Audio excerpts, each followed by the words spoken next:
nimevipiga vita, nimevipiga vita vilivyo vizuri, nimevipiga vita vilivyo vizuri, mwendo nimeumaliza, imani nimeimaliza, mwendo nimeumaliza, imani nimeilinda, mwendo nimeumaliza, imani nimeimaliza, mwendo nimeumaliza, imani nimeilinda.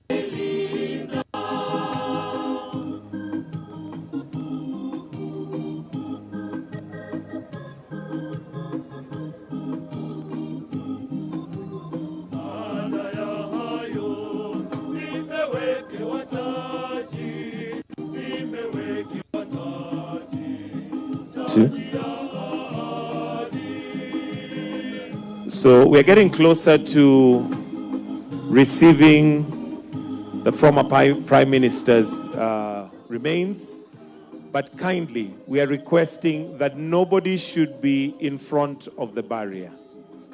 We should all be behind the barrier. Naomba tafadhali sote tuitikie kukaa nyuma ya barrier. We'll all be viewing what's happening from behind the barrier. So I'm kindly requesting that we all proceed to be behind the barrier. For those who are right behind the two main flags where His Excellency is going to be standing, we'll request that you all move to the grass. Wale tumesimama pale kwa njia, tafadhali tunaomba sote tuweze kusonga mahali nyasi iko. That route needs to be clear. That route there needs to be clear. So all those standing there, tafadhali tunaomba tuende kwa nyasi. Kila moja tafadhali tutii. Tuende kwa nyasi. Upande on your right. Thank you. Asanteni sana. Naomba tu tuendelee kusonga. Tusaidiane tafadhali, ili tuwe na sherehe ambayo iko na heshima kabisa. Tusonge tafadhali. And moving forward, kindly let's not have anybody come in front of the barrier. For us to have a ceremony that is. Good morning to you, Trevor. We're still at the Opoda Farm, the home of Raila Odinga, where mourners continue to stream in to pay their tributes to the fallen leader. What we witnessed this morning is full of respect and honor that he deserves. Tafadhali wale ambao tumesimama pale katikati kwa njia, tuende kwa nyasi tafadhali. There are still people standing there. Please, let's move to the grass.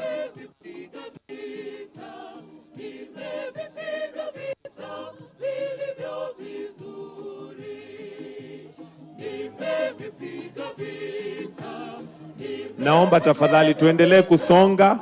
Kuna watu bado wamesimama pale. Naomba tafadhali tusonge.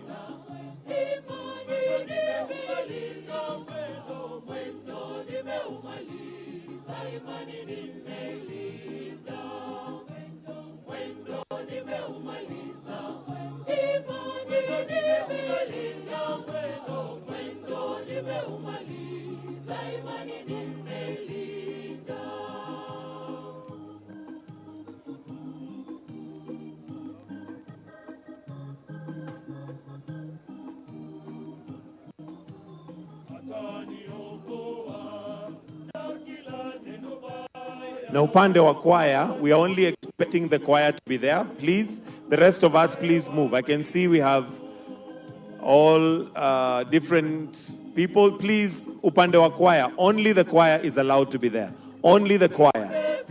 Only the choir. Kindly.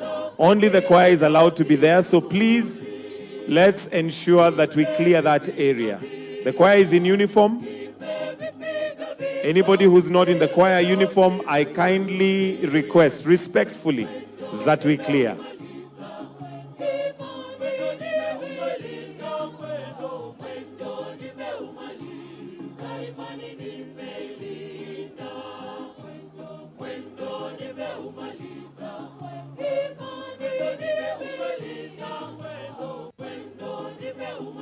I'll mention again, only the choir is allowed. moving this way to your left. Only the choir is allowed. Only the choir. I can still see a few of us still there. Please, let's get behind the barrier. Upande wa choir, please let's get behind the barrier. If you're not in the choir, let's get behind the barrier, please.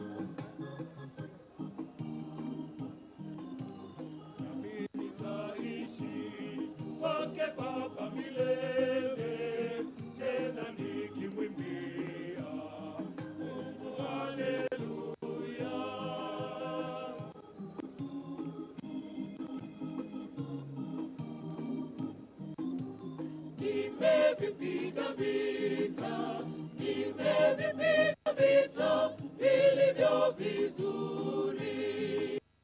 Nimevipiga vita, nimevipiga vita vilivyo vizuri. Mwendo nimeumaliza, imani nimelinda. Mwendo nimeumaliza, imani nimelinda. Mwendo nimeumaliza, imani nimelinda. Mwendo nimeumaliza, imani nimelinda. Mwendo nimeumaliza, imani nimelinda. Mwendo nimeumaliza, imani nimelinda. Mwendo nimeumaliza, imani nimelinda. Mwendo nimeumaliza, imani nimelinda. Mwendo nimeumaliza, imani nimelinda. Mwendo nimeumaliza, imani nimelinda. Mwendo nimeumaliza, imani nimelinda. Mwendo nimeumaliza, imani nimelinda.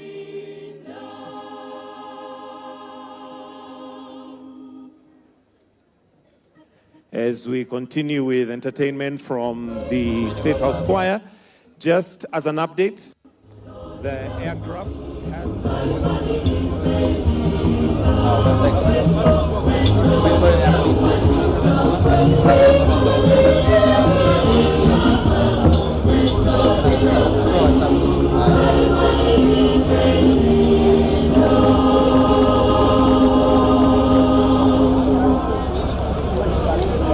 As we continue with entertainment from the State House Choir, just as an update, the aircraft has landed.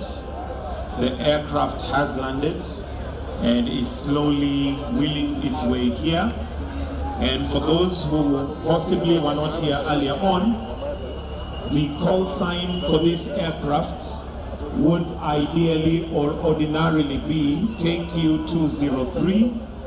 The call sign for this aircraft would ideally be KQ203, but for today, in honor of the former Prime Minister, the late Prime Minister. Why do farmers go for expensive credit? It's because they have to wait longer to get paid. So first of all, how do you solve money getting faster to the farmer? So that now we are not plugging the issue of farmers getting expensive credit because of waiting for their money, but you're plugging the issue of farmers getting credit to increase produce. The late Raila Odinga. Sign for the aircraft that is now wheeling in is RAO 001.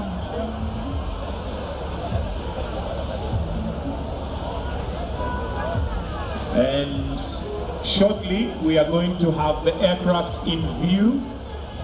It has already landed, and in a short while, in less than 5 minutes, we'll have it in view. And the procedure will be disembarkation first of all, before we have the official reception of the late Prime Minister Raila Odinga. So shortly we're going to be seeing KQ, or rather RAO 001, wheeling in. And the procedure will be first disembarking the passengers before we now have the official reception of His Excellency, the late Right Honorable Raila Amolo Odinga. And now we have it in view. We can see RAO 001 wheeling in. That is the aircraft that has carried the late Right Honorable Raila Amolo Odinga from India to Kenya.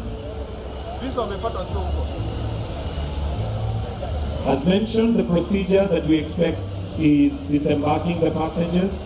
It should take about 15 minutes to do that once the aircraft has grounded to a complete halt. And there we'll have a salute in honor of the Right Honorable Raila Amolo Odinga.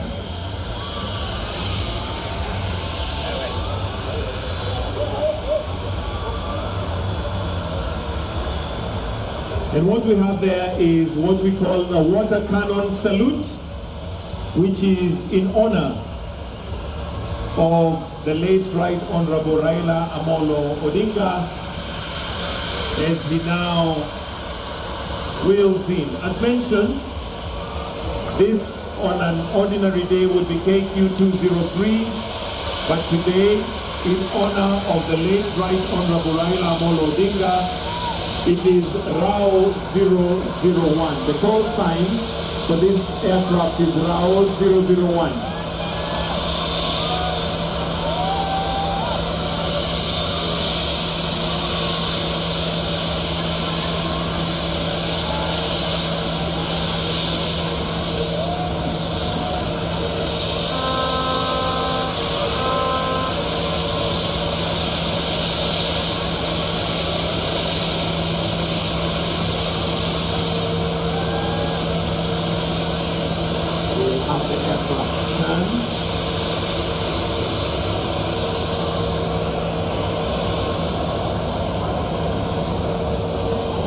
For the purpose of disembarking the passengers.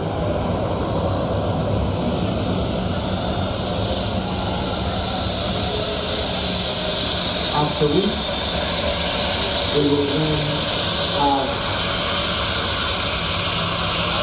the passport of His Excellency, the Right Honorable Raila Amolo Odinga, wheeled out to be officially received by His Excellency Dr. William Samoei Ruto.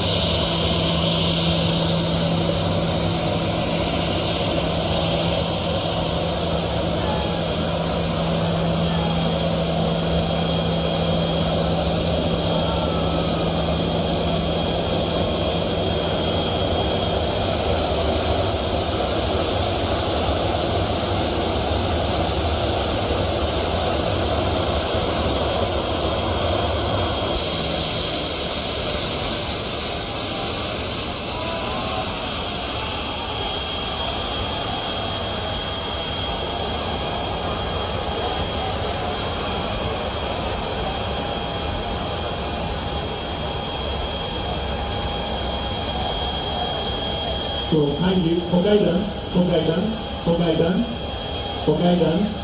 we'll have the cabinet secretary, then members of parliament, all facing towards the aircraft.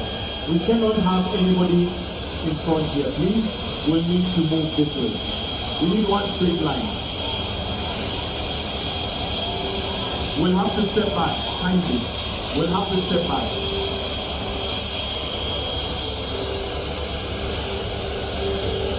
So cabinet secretary followed by members of parliament to the right.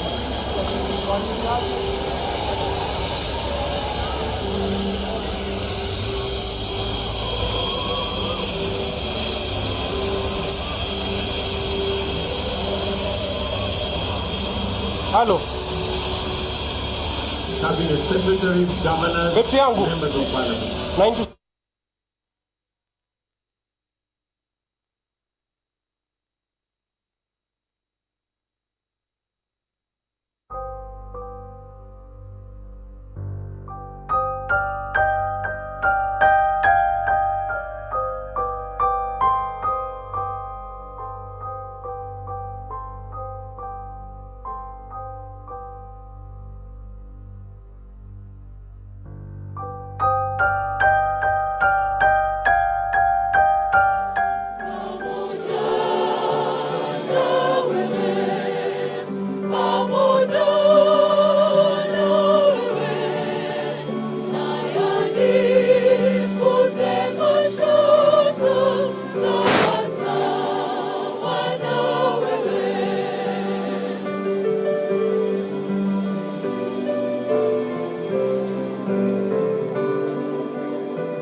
All photographers, please, will need to keep this completely clear. His Excellency will be standing somewhere here, so this needs to be completely clear, completely.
Just a reminder to our photographers, we love your work, but we'll really need you to clear so that we're not spilling into me. Kindly, we'll need to keep this place clear. So let's just look for where it is completely clear. Tafadhali. Thank you. The benefit of those who may have joined us just now, what we're waiting for now is just the dressing and draping the late Honorable. So that's what we're waiting for right now. They're draping it, and as it disembarks from the aircraft, then anthem played, it will be wheeled, and as soon as it gets to the front here,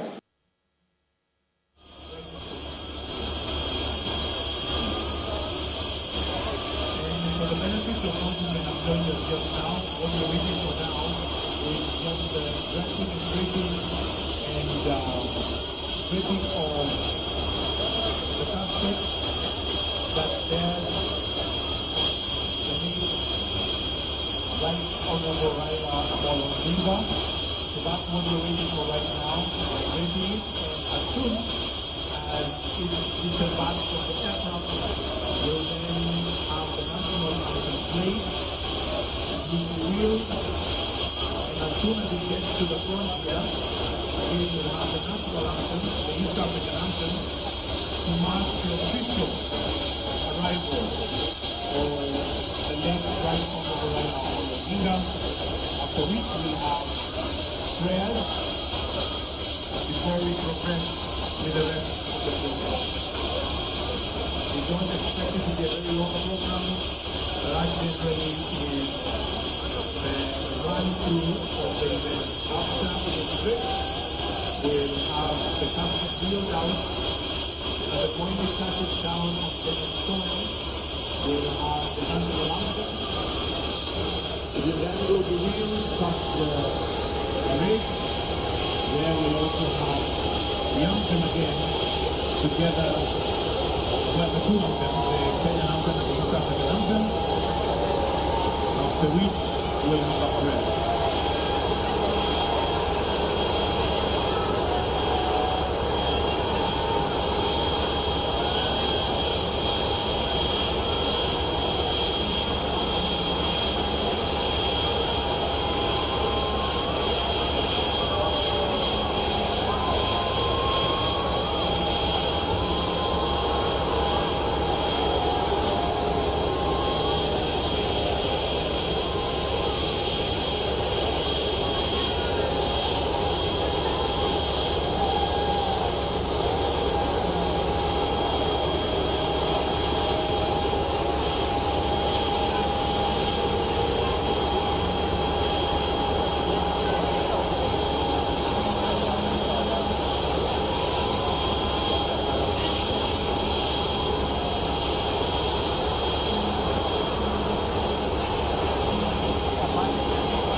songa, songa, songa.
Nyuma tafadhali. Nyuma tafadhali. Nyuma tafadhali. Nyuma tafadhali. Nyuma tafadhali. Nyuma tafadhali.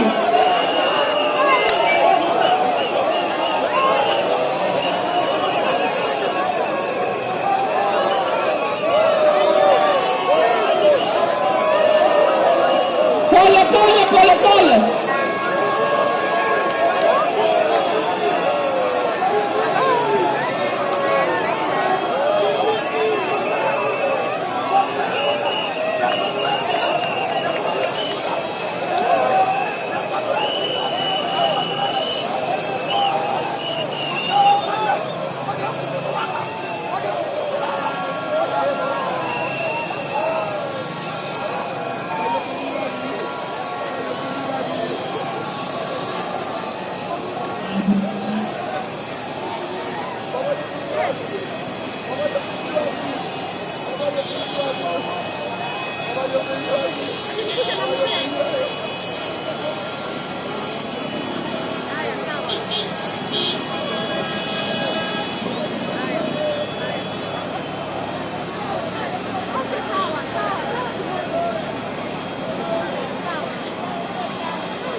parliament.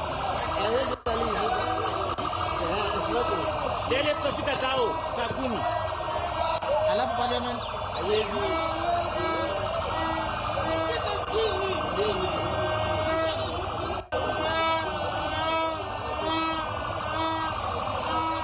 Unaona nini?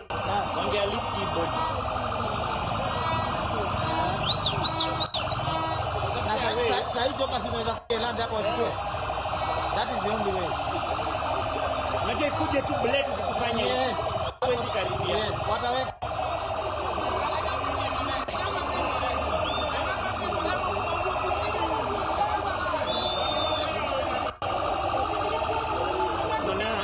Kuna military wanaendelea hivi. Watanyang'anywa hiyo mwili hapo. Wanajidili sana. Unajua alikuwa amenyang'anywa? Haisi ni.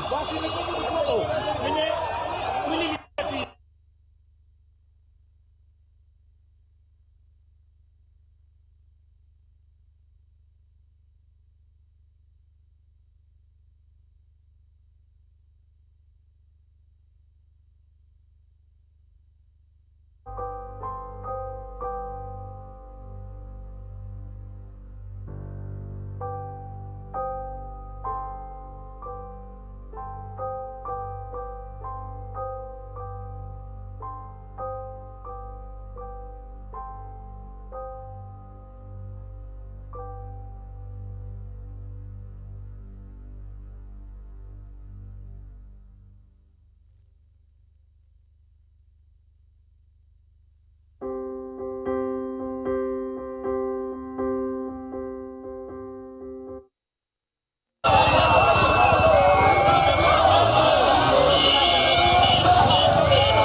They're very serious mourners.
Kama kuna movement kisha hiyo ni idea fiti sana.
Thank you, Honorable Speaker, for the opportunity not to just eulogize the Right Honorable Raila Amolo Odinga, but to also acknowledge his immense contribution that he made to this country in democracy, in the fight for unity and freedom.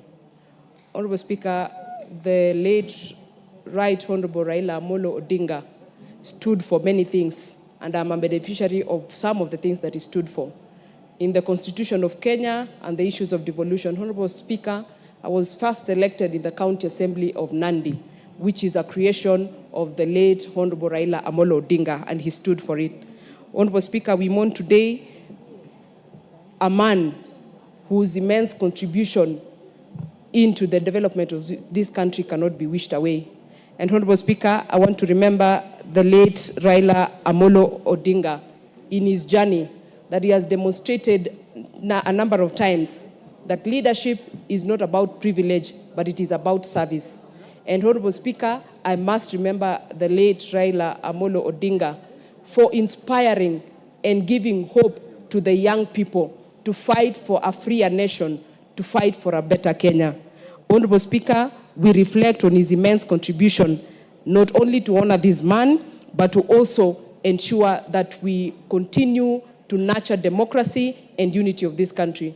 May his soul rest in peace, and may his family, the spouse, Mama Ida, the children, Honorable Speaker, and the people that he made. Raila Amolo Odinga made hundreds of politicians in this country, and he has held their hands through the political terrain, and we appreciate him for the immense contribution.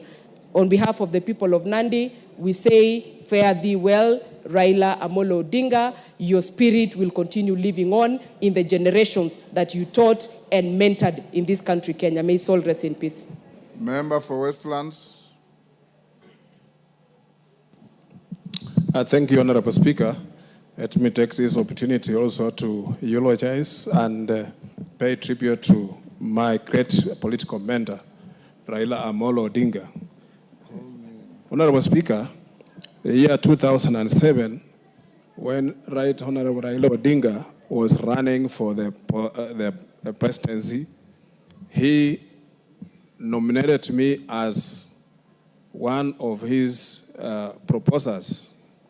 Mr. Speaker, I was not known to him very much, but he picked me and gave me an opportunity to be among the few people who proposed him to be the president of Kenya. After that, Mr. Speaker, he also nominated me to Nairobi City Council, and when he was doing that, he assured me he wanted me to be the mayor of Nairobi. But Mr. Speaker, the rest is history. After that, that's how he nurtured my political career, and ever since, I have walked, I have listened to him, I have learned a lot from him.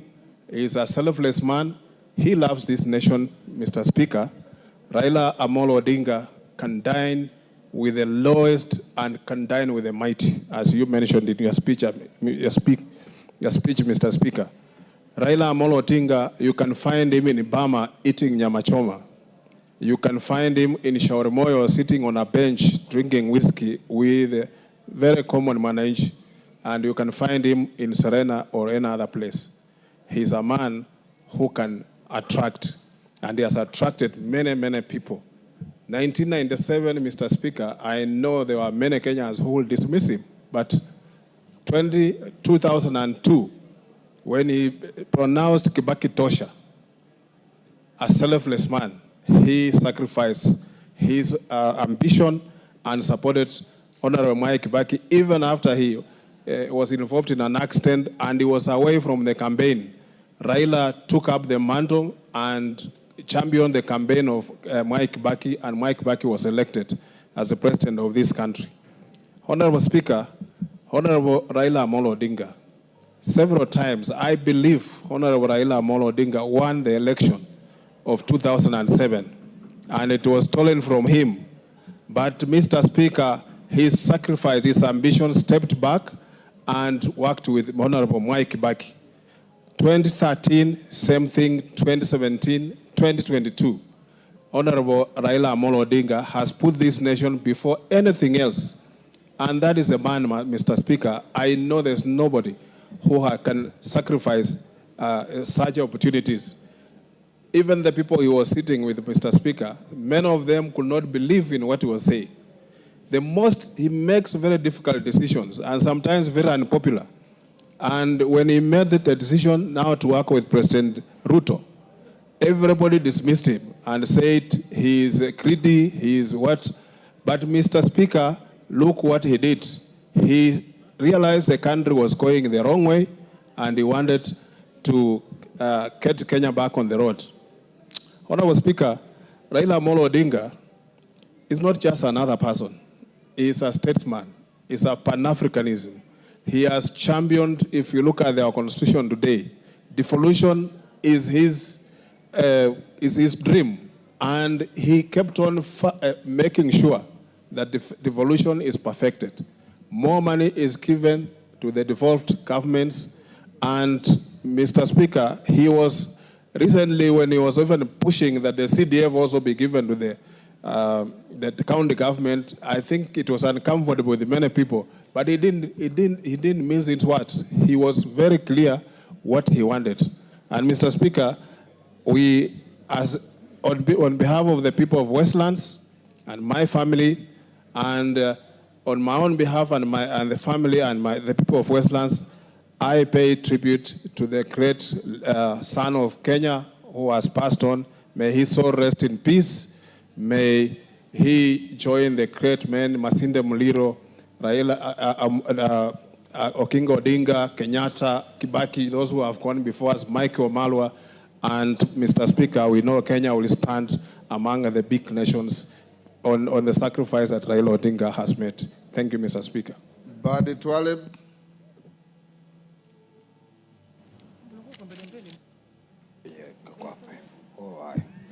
Asante sana Mheshimiwa Spika kwa kunipatia fursa hii pia ili na mimi kuweza kutuma rambirambi kwa kifo cha Mheshimiwa Raila Amolo Odinga.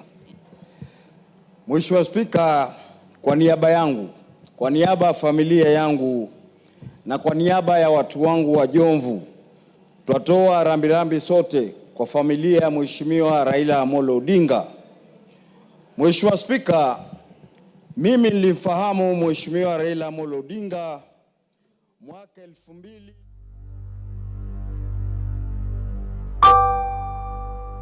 wa Jomvu Kuu Ward katika chama cha ODM, na niliweza kuintroduce kwa Mheshimiwa Raila Amolo Odinga na mbunge wangu Mheshimiwa Ramadhan Seif Kajembe.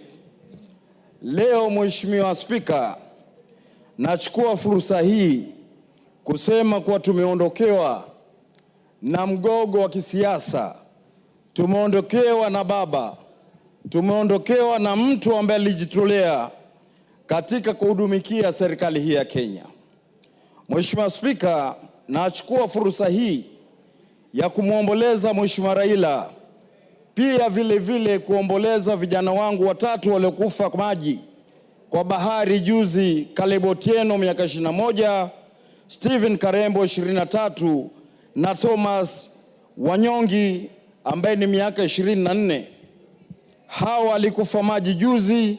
Kwa hivyo Mheshimiwa Spika, naweza kusema mwezi huu wa 10 ni mwezi mgumu sana kwangu, kwa maana baada ya kupoteza hawa watu watatu, jana ghafla tupata Mheshimiwa Raila Amolo Odinga ameweza kutuacha.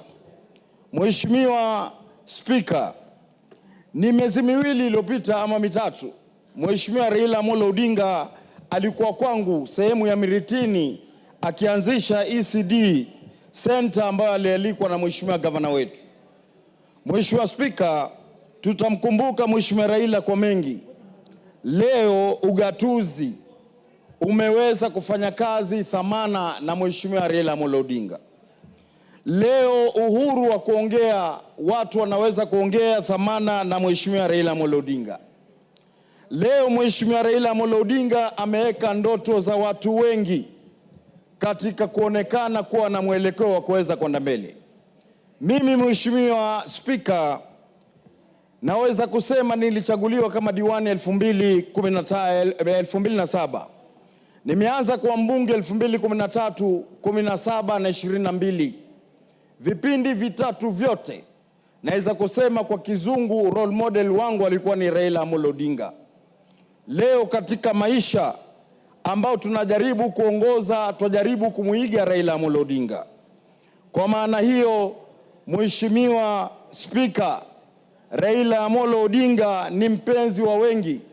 Hata leo nikija hapa, kuna kijana anaitwa Joseph Eulogies na vile vile Kibonge kutoka Bangladesh wakinambia la utapata nafasi, toa pia rambirambi zetu uweze kututaja.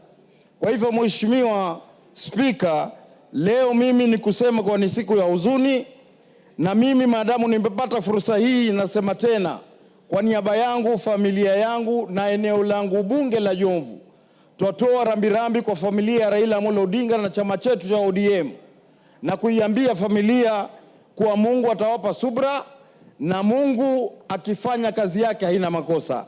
Asante Mheshimiwa Spika, na Mungu ambariki Raila Amolo. Rahim. Thank you, Mr. Speaker. Mr. Speaker, I would like to pay tribute to Honorable Raila. Honorable Raila, I met him 20 years back in Meru when he came for the Orange and Bananas campaign. I don't know if, Mr. Speaker, you were with the delegation that day. And I remember them going into Pig and Whistle. There was a hotel called Pig and Whistle. After they came out, there were rain of stones on them. And my petrol station was just opposite where they were going to hold a rally. And I remember Honorable Raila, when his speech on that day was, because the rain of stones was so much that he said, "Nyinyi wa Meru mutalia nikiingia nikiwa rais." And then from there, that was the first time I encountered tear gas in my whole life. And that's when my political career started. After that, he went to Makutano and then Maua, and that was then. After that, we came on the same side. I was on the other side. I was for the banana, and he was for the orange at that time. They beat us hands down in the referendum of 2005. But we got back again with Honorable Raila in the one we have, the Constitution 2010, in the referendum. We were on the same side. And again, we were on the same side when we did the BBI referendum, which we failed, but we were together then. And again, when in 2021, I was on his side. Mr. Speaker, Honorable Raila is an enigma, he's Baba, he's everything. And I believe to get somebody like him will take a long, long time. I don't think we will ever get somebody who has gone to detention, who has suffered for this country, and the way he has sacrificed himself.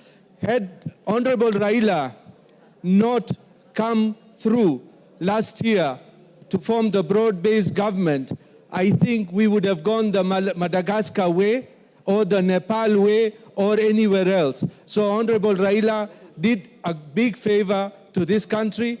The Gen Zs should not think that he betrayed them. He made sure this country, we are safe, and where we are today, we owe it to Honorable Raila Odinga.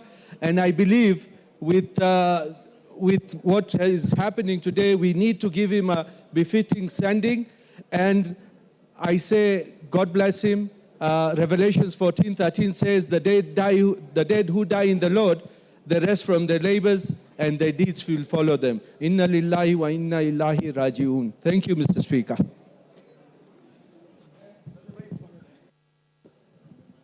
Members, and I request members avoid coming to me, stacking pressure.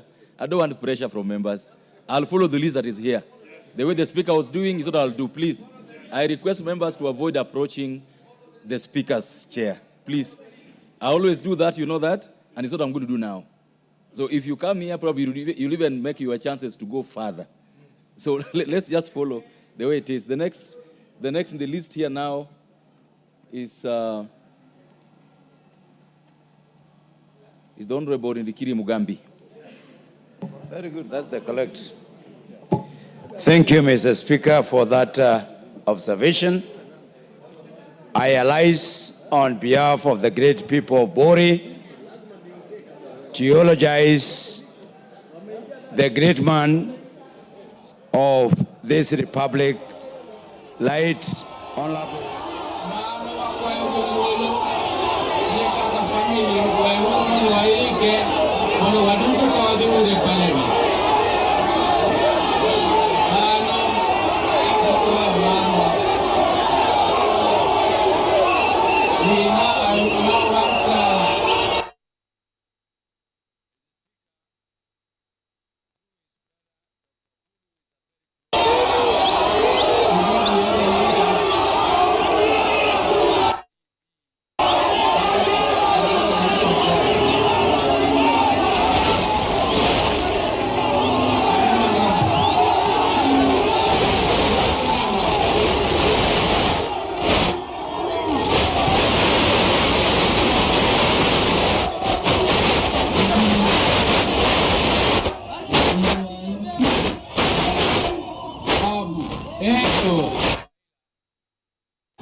Babu, waonge washiki babu, babu bro biro,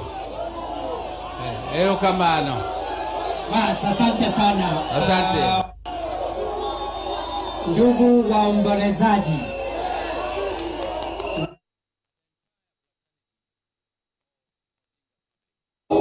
kiongozi wetu ambaye ni hayati sasa wako hapa, walikuwa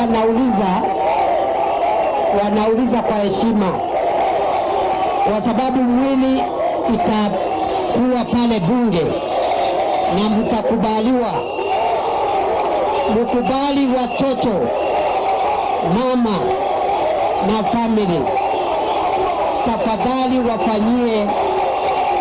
wafanyie heshima zao za mwisho.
With Raila spans beyond 30 years, to be exact 34 years. And we've been with him almost at a very personal kind of an arrangement and a relationship over the years. Honorable Raila didn't just get to Parliament the way many of us do. It was a great effort by a group of us, a small group of us, because that time Raila himself was in exile. Raila didn't campaign, he was not in the country, and if at all there's any other person who has ever gotten into this parliament, minus campaigning, is Raila Amolo Odinga. He did that by virtue of the work that we were doing. I'm the one who went out meeting the small groups with Ida, with Joe Aguirre, a small group headed by Okiri Pacho as the chair, Shem Akuba, William Okelo, and we're not more than 10. We did that, and Raila got into parliament in 1992 without stepping in the constituency in the name of doing a rally. Virtually, he didn't know many of the people. He didn't know even where the polling stations were. So that was our effort. Come 1995, when there were issues in Fort Kenya, Raila crossed and actually crossed the floor because he left his party and took another party called NDP. NDP, because of that, had to go for a by-election. So what I did, or what the small group of us did in 1992, we remember it because now Raila could not move to the constituency the way he had wanted, because me at that time had left back to the university for my master's. And he had to come to literally look for us. And that's when Raila got back to parliament in the by-election of 1995. One or two things that I'm too sure that maybe members may not be knowing of Raila. A lot of the things that Raila did, a lot of actions and decisions that Raila implemented, many of them he was not the planner. Many of them he was not initiating. But he had an exceptional courage once convinced. The honorable members, anytime. Order. This is a very solemn moment. And I think it's fair to allow the member of parliament for Bondo, who is also the Raila Odinga as member of parliament, to be listened to. It's a solemn moment. It's not a moment where someone will be contributing and we are all not giving him a chance to, or we are all, doing whatever we are doing. Go ahead. Thank you, Mr. Speaker. What I was trying to say is that a lot of things that we might have seen Raila do, many times was not the planner, many times was not the initiator. But the courage and the manner in which, when he was convinced, he was taking these things, by the end of the day, they were his things. By the end of the day, they were his activities. And he did them with a lot of courage. The other thing that maybe other members may not know is that Raila was a person who did a lot of multitasking. In fact, if you booked for an appointment and you are talking to him, one person on a phone, your appointment will collapse. He's one person that when he was talking to 3, 4, 5 people, definitely that's a thing that will pass. He used to multitask a lot. He was a man of crisis. In fact, many times Raila managed the crisis as though he was planning to manage them. He was very unique in terms of crisis management. Finally, Mr. Speaker, when it got to the issue of how it looked at the principle in sporting, of the issue of the winner and the loser. Many times as a sportsman, a great sportsman, he placed in front of him the principle that once you are in a game, you'll either lose or you'll win. And that's exactly what he had all along. When he went in the games, in the political game, when there was a loss, he will recognize that. And that is exactly why he didn't believe so much in this idea of winner takes it all. He didn't believe in it because after elections, he had wanted that the nation gets back to its feet and that winning government serves everybody. Thank you, Mr. Speaker. Well said. Next is the member for Aldai. Thank you, Honorable Speaker. I stand to eulogize a great man, Baba Raila Amolo Odinga. My sympathies go to the family, Mama Aida, the family, the people of ODM, the broad-based government, and the people of Kenya. We have lost a great man. We have lost a hero, a person who today we celebrate and we are happy about democracy because he is the father of democracy. I think we all remember right from the 82 coup all the way to 1992 to 2010 to the birth of the 2010 Constitution. And in each time, Raila Amolo Odinga fought hard for the democracy of this country, for the freedoms that we today enjoy in this country. Many young people today talk about and are happy to participate in the democracies of this country, and they forget that the real person or the person who brought this democracy is Baba Raila Amolo Odinga. We want to say thank you for what he did, and we say that he did a great job. The history of this Kenya will be, when the history of this Kenya will be written, his name will be will forever appear in the history as being the person who fought for this country and fought for the nation. I want to say that the people of Aldai constituency say pole to the family, and we as we mourn the death of Baba Raila Amolo Odinga, and we want to say may his soul rest in eternal peace. Goodbye, Baba. Thank you. Thank you. So that you know, the next people, the only one to speak are going to be the following, as per the board.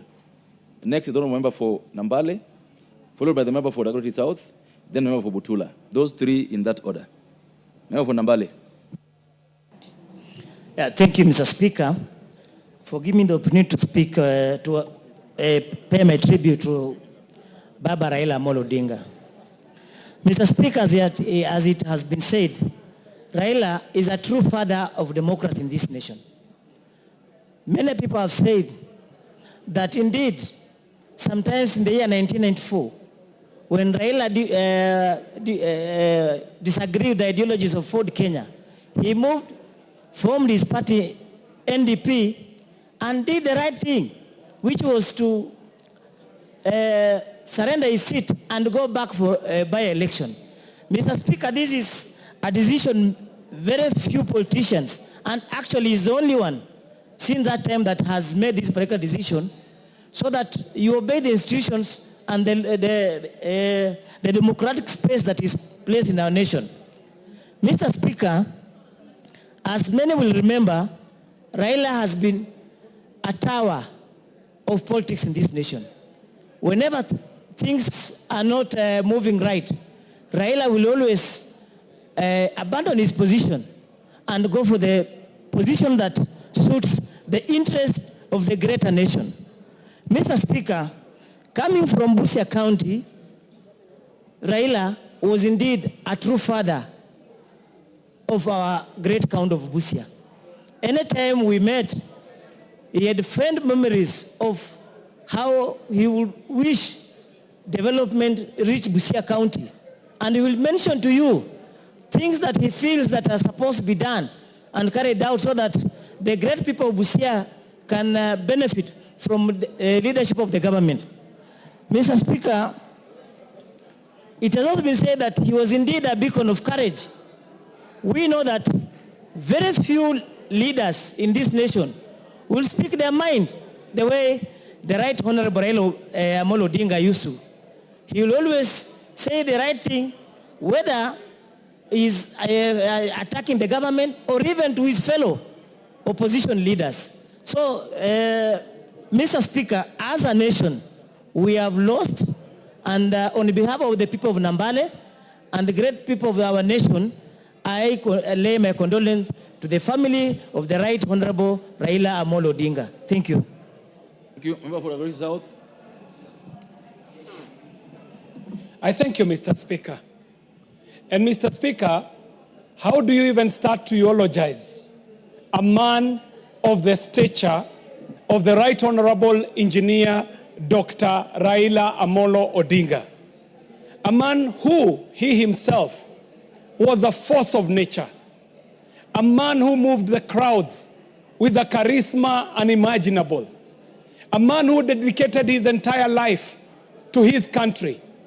A patriot who you can place many charges on, but can never place the charge of unpatriotism on the man. Mr. Speaker, this man that we eulogize today must be known as the father of opposition in this country, taking over from his dad, who was his blood father, who is also known as the Doan of opposition. Mr. Speaker, I stand here on behalf of my family and the people of Dagoretti South constituency to pass my condolences to the family of this great Kenyan, because the world has lost an icon. Africa has lost an enigma. Kenya has lost a leader. To me personally, Mr. Speaker, I have lost a political father. Mr. Speaker, I met the late former Prime Minister as a very young man when he used to be a youth leader within the Ajip House, campaigning for his father, Mr. Speaker, when the original Ford was formed. When Raila was a young man is when I met him. Later on, Mr. Speaker, I went on to be a youth leader in his party. I was the first national president of the ODM Youth League. When I met Raila, he was at his prime. That Raila who would capture people just with his greetings. The man who would walk into these rallies and he would lift one hand and he would say, "Higher, higher," and the world would go silent. And he would lay out the history of the country to the people. And when he had captured the attention of these crowds, he would end it on a high. Tendawili, tendawili. Na tukilera hata hii nini yetu takuwa chama. Mr. Speaker, this is the gentleman that I eulogize. A man who picked me up when I was trying my skills in politics as a young man, took me to Dagoretti, introduced me to the people of Dagoretti, delivered an election for me in an election that he himself also won. Mr. Speaker, Raila Odinga won the election of 2007. But try as we did to swear him in, this gentleman told us that even as we are approaching the election of 2007, we will have to be cautious to ensure that we leave a country for the future. Mr. Speaker, I want to pass my condolences to my colleague, the Honorable Ruth Odinga, our colleague in Senate, the youth leader, the Gen Z himself, Dr. Oburu Odinga, to the children, Rosemary, Winnie, Junior, and posthumously, my very good friend, Fidel Odinga. Here, we want to thank this family for sharing such a consummate patriot with Kenyans. When Kenya called him Baba, we meant it. But we know that he was the blood father of these children who had given up their father, committed him to the service of nation. And today, we mourn a great Kenyan. And as I said, Mr. Speaker, the world mourns a great icon. Kenya will be mourning an enigma, and so will Africa. But for me, Mr. Speaker, I want to eulogize a great patriot who also happened to be my political father.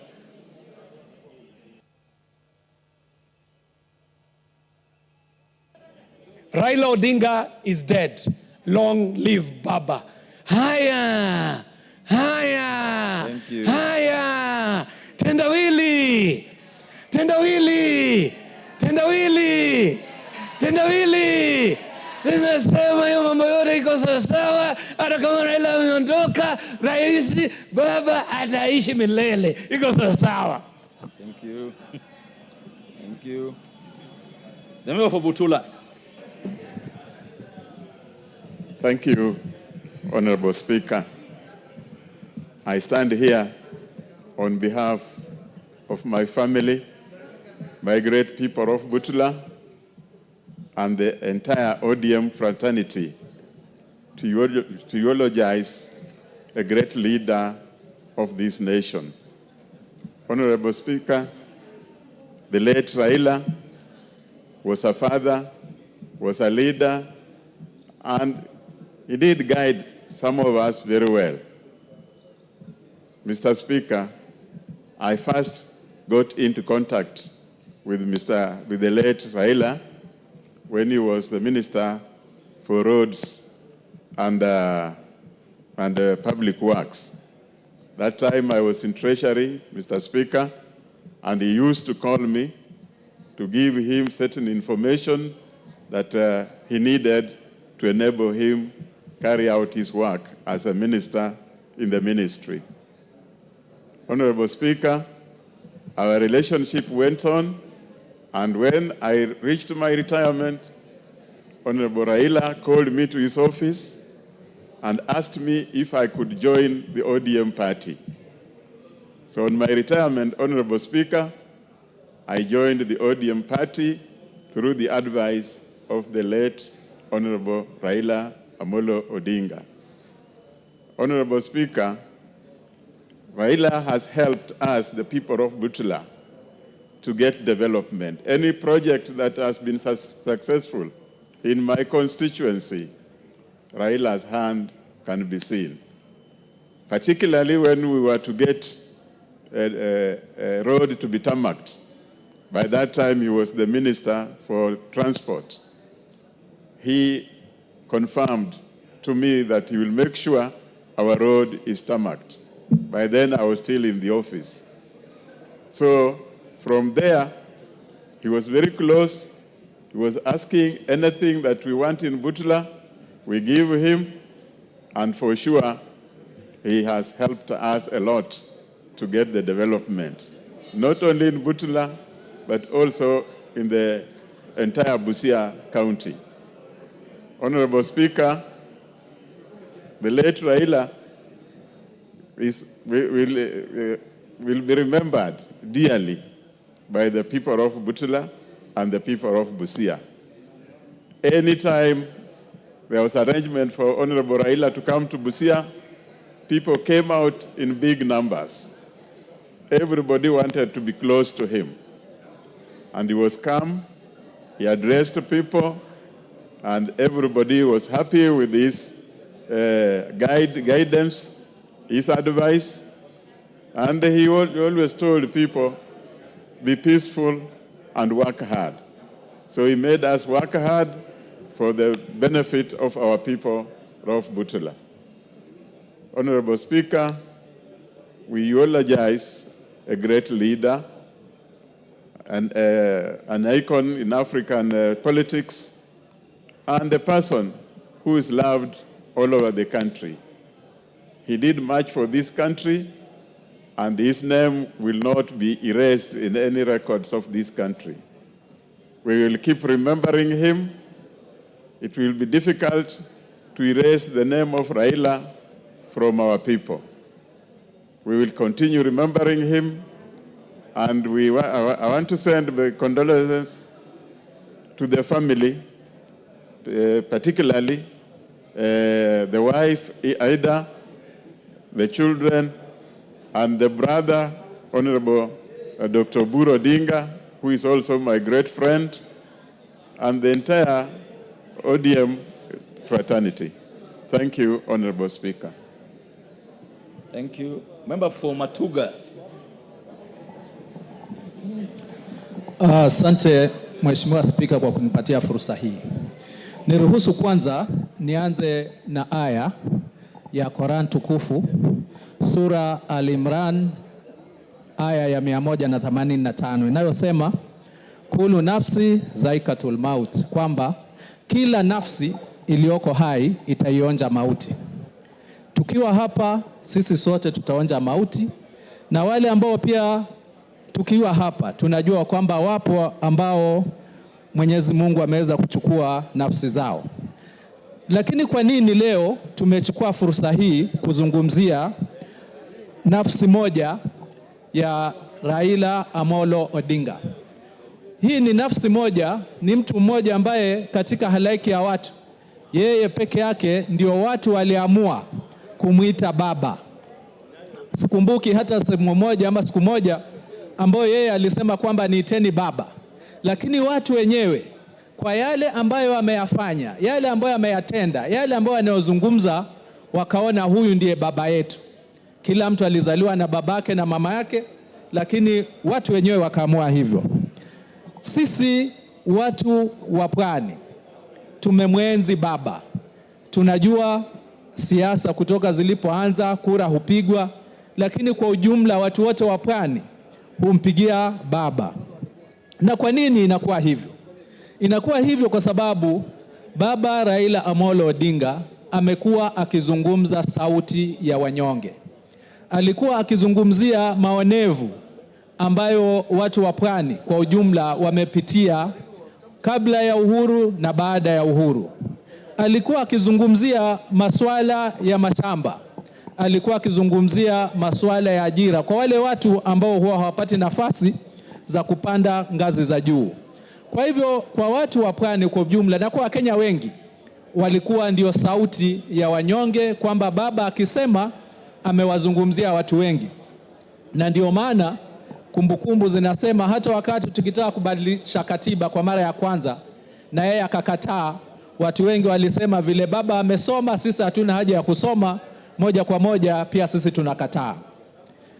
Mheshimiwa Spika, miezi miwili iliyopita tukiwa tunapeana mradi pale wa umeme na Mheshimiwa Waziri Wandai, tukiendelea na hizo sherehe, Waziri Wandai aliweza kunong'onezea kwamba nimepigiwa simu na baba akiniambia kwamba katika eneo lako bunge kuna shule ambayo imetajwa Jaramogi Oginga, na ameniamrisha kwamba kabla nitoke Matuga niende kuiona hii shule. Baada ya hiyo sherehe tuliambatana na waziri mpaka kule sehemu ya Mazumalume ambayo hii shule ipo, ambayo nimeweza kuijenga kupitia mfuko wa NGCDF. Lakini kuna historia kwa nini hii shule imejengwa pale. Mzee marehemu bila shaka, ambaye babake alikuwa katika wale watu ambao alipigania uhuru, aliwahi kukaa na baba yake baba Raila Amolo Odinga, mwenda zake Jaramogi, mpaka kukaa nyumbani kwake Simba. Na hapo basi akasema, mimi kabla nife nitapeana eka 10 ili kujengwe shule na itajwe Jaramogi Oginga Odinga. Na tulipofika pale, baada ya kuiona, Waziri Wandai akazungumza na baba na akamwambia baba alikuwa amemwamrisha kati ya yale madarasa mawili ambayo nitaongezea hii shule, yeye pia atapeana pesa kutoka kwa mfuko wake ili ile shule iweze kuimarika. Baba ameenda, lakini nina imani kwa sababu Waziri Wandai yupo, bado hiyo ahadi itatekelezwa. Na huo ndio upendo wa baba ambao alikuwa nao kwa wananchi wa Kenya, wananchi wanyonge, kuwapenda bila kuwabagua. Na ndio maana watu wa pwani wakawa wakati wowote wanasimama na yeye bila ya vishawishi, ila tu kwa sababu ya sauti wake na moyo wake mkunjufu. Kwa niaba yangu na watu wa Matuga na familia yangu natoa rambirambi. Mwenyezi Mungu aweze kuangalia roho yake kwa huruma kulingana na matendo yake mema aliyoyafanya. Asante Mheshimiwa Spika. Asante. Honorable Dorothy Ikiara.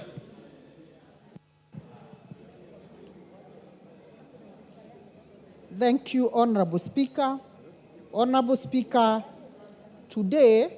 Order. Honorable members, don't block the aisle. The members blocking the aisle. Order. Order, the honorable members blocking the aisle. Take your seat. Thank you, Honorable Speaker.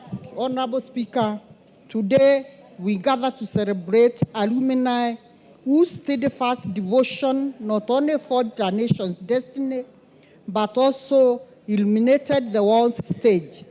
Rooted in unyielding belief in justice, democracy, and unity, he faced every trial with fearless resolve and profound humility, embodying the true essence of exemplary leadership. Though his presence has passed from us, his legacy shines onwards, a radiant beacon engraved deep within the hearts of his people and echoing across the globe. As we honor his remarkable journey, we are compelled to carry forth his vision, a relentless pursuit of justice, peace, and unity for humanity. Together, we celebrate Baba, champion of devolution, champion of democracy. Baba, you have fought a good fight, you have finished the race. Fare thee well, Baba, till we meet again. My condolences to Mama Ida Odinga and the entire Odinga's family, not forgetting our colleague Ruth Odinga and all the citizens of this country who believed in Baba. Fare thee well till we meet again. Thank you. Honorable members, as I resume the seat, it's important to notify the House and the rest of the citizens that the viewing of the body of the Right Honorable Raila Amolo Odinga will no longer be at Parliament because of the overwhelming crowds that have literally overwhelmed our facilities. The committee of the funeral, chaired by the Deputy President and Senator Dr. Odinga, have announced that the body will now be taken to Kasarani for the public to view, for the simple reason that it was even difficult to get the remains of the Prime Minister out of the airport.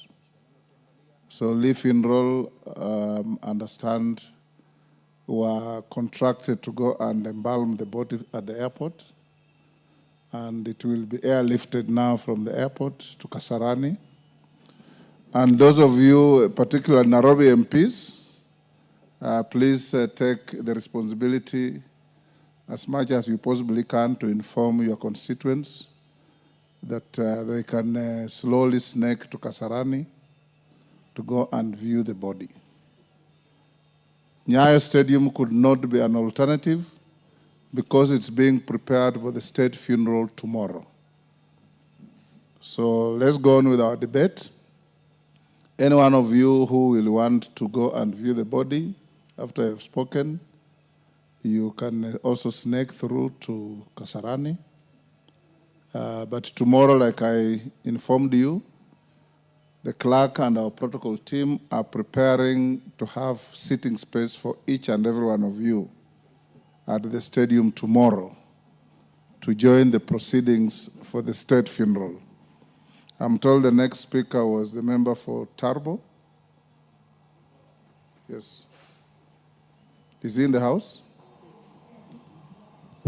Yes, Janet Setianei. Yes. Go ahead. Thank you, Honorable Speaker. I wish on behalf of my family and the people of Tarbo to pass my condolences to Mama Ida, the children, our colleagues, Honorable Ruth and Senator Oburu, and the entire Raila family. I wish to give my tribute to Honorable Right Honorable Raila Amolo Odinga, alias Baba. He was the icon of democracy, peace, and stability. He was a charismatic leader and a statesman. The first time I met Right Honorable Raila Amolo Odinga was at Wilson Airport. And I stood to introduce myself to him, and I was surprised when he shoved me down and said, "I know you are the member of parliament of Tarbo." And I was very surprised because I didn't know that he actually knows many of the leaders.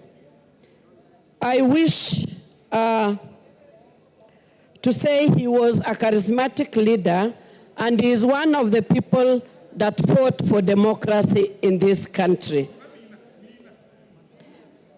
I wish also, as I mourn him today, I wish to call upon all Kenyans to remember that they are the people that fought for democracy in this country, and therefore, as we remain, we pray for him as he rests in peace.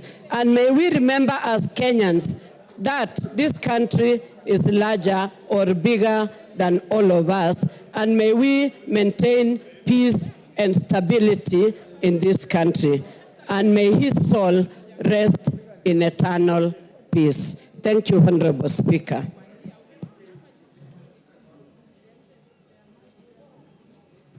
Thank you, Honorable Speaker, for this chance.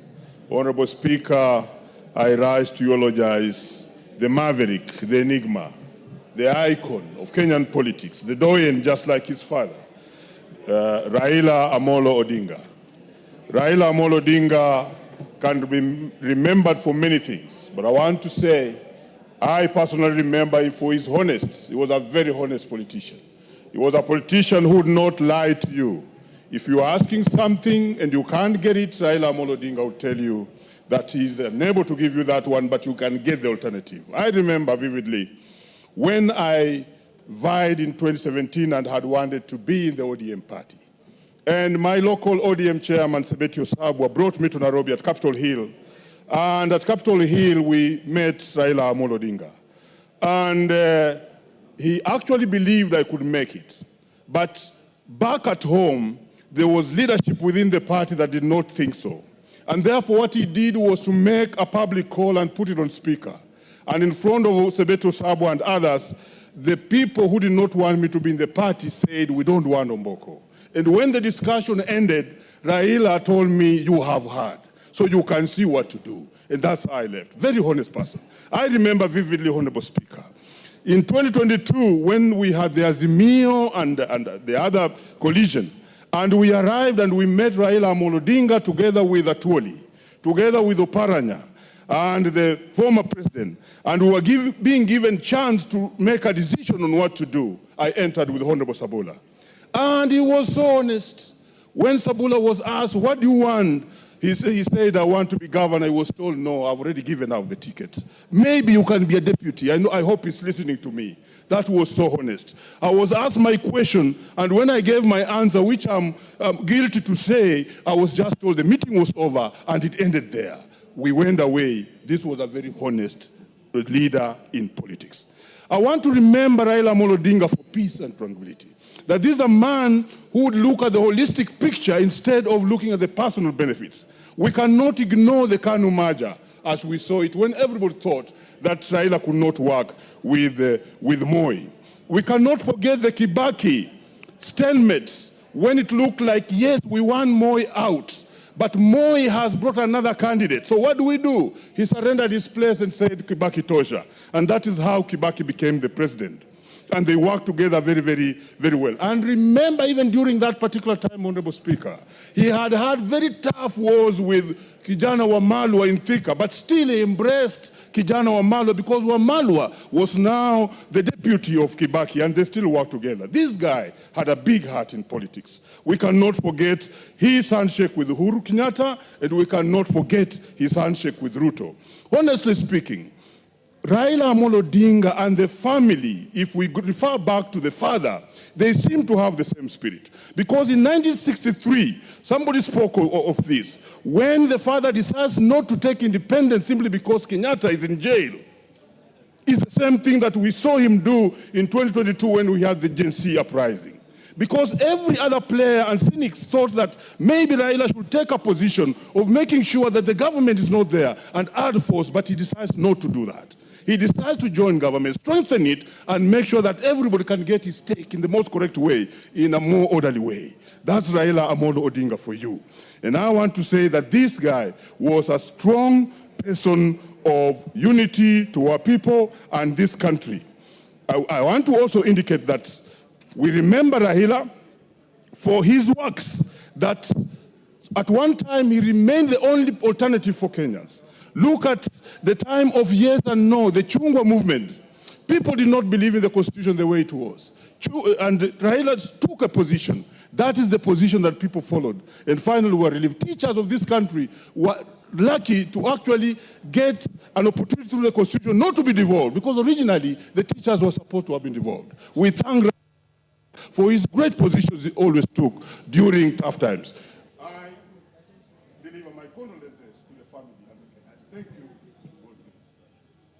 Thank you. The next in line is member from Sambweni.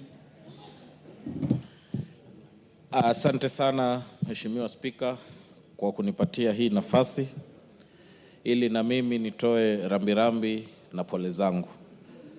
Basi kwa niaba yangu mimi mwenyewe na familia na kwa niaba ya watu wa Msambweni nataka kutoa rambirambi na pole zetu kwa familia ya Mheshimiwa Raila Amolo Odinga.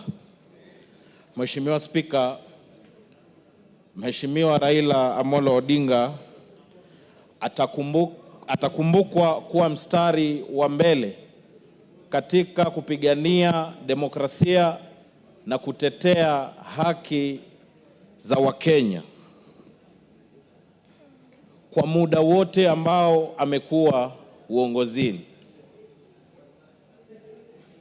matunda tunayojivunia hadi leo na kuendelea. Mheshimiwa Spika, mimi nilimjua Baba Raila Amolo Odinga kwa mara ya kwanza wakati alitembelea katika kijiji chetu cha Gasi na tukapata kula naye chakula cha mchana. Mara ya pili, Mheshimiwa Spika, nilipata fursa ya kukaa ana kwa ana na Mheshimiwa Raila Amolo Odinga wakati ninaanza safari yangu ya siasa.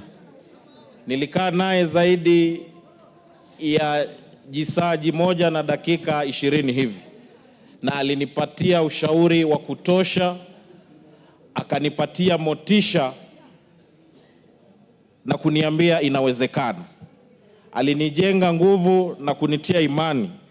Kwa hiyo katika safari yangu ya kisiasa hata yeye ako na mchango ambaye amechangia. Mheshimiwa Spika, sisi kama jamii ya Waislamu tutaendelea kumwombea Mheshimiwa Raila kwa sababu aliheshimu sana dini ya Kiislamu, na alipokuwa waziri mkuu yeye mwenyewe binafsi alikomboa ardhi ya msikiti wa Kongo ambayo ilikuwa imechukuliwa na mabwenyenye, ardhi ambayo iko katikati ya fuo za Diani Beach. Mheshimiwa Spika, historia ya Kenya ikiandikwa, nafikiri zaidi ya chapter moja itakuwa inazungumzia kuhusu Mheshimiwa Raila Amolo Odinga.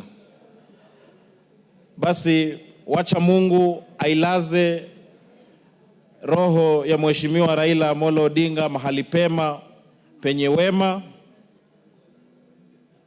na vile vile tunawaombea familia yake. Mungu awapatie uvumilivu, awapatie subra, awapatie nguvu hususan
hapo mbele. Wacheni nione.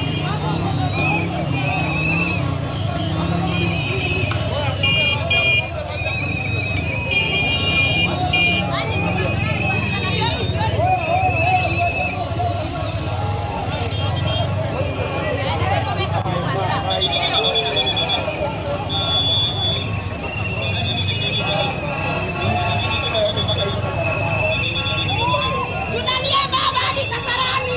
Hali bwana msana Mungu. Kwani kwa nini? Baba ni baba.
Kuna kibo. Hapa kuna power. Kuna power.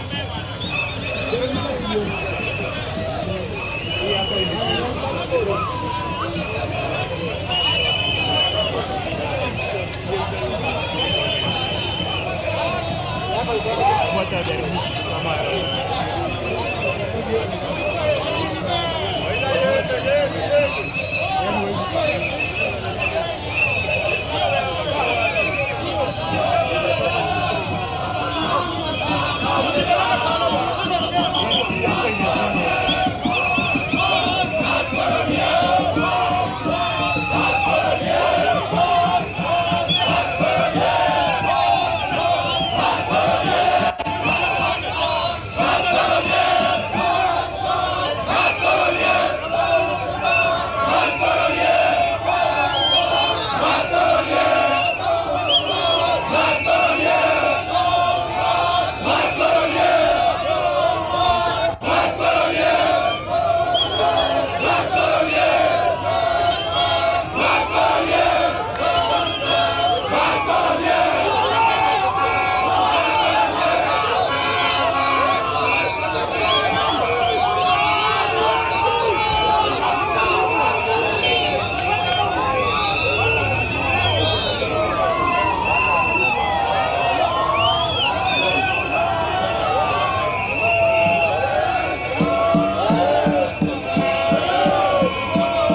a hero, a hero. May his soul rest in eternal peace. Go well, go well. We'll meet again. Thank you, Mr. Speaker. The honorable member for Uriri, followed by the member for Mara. Member for Uriri.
actually demonstrated this in this country.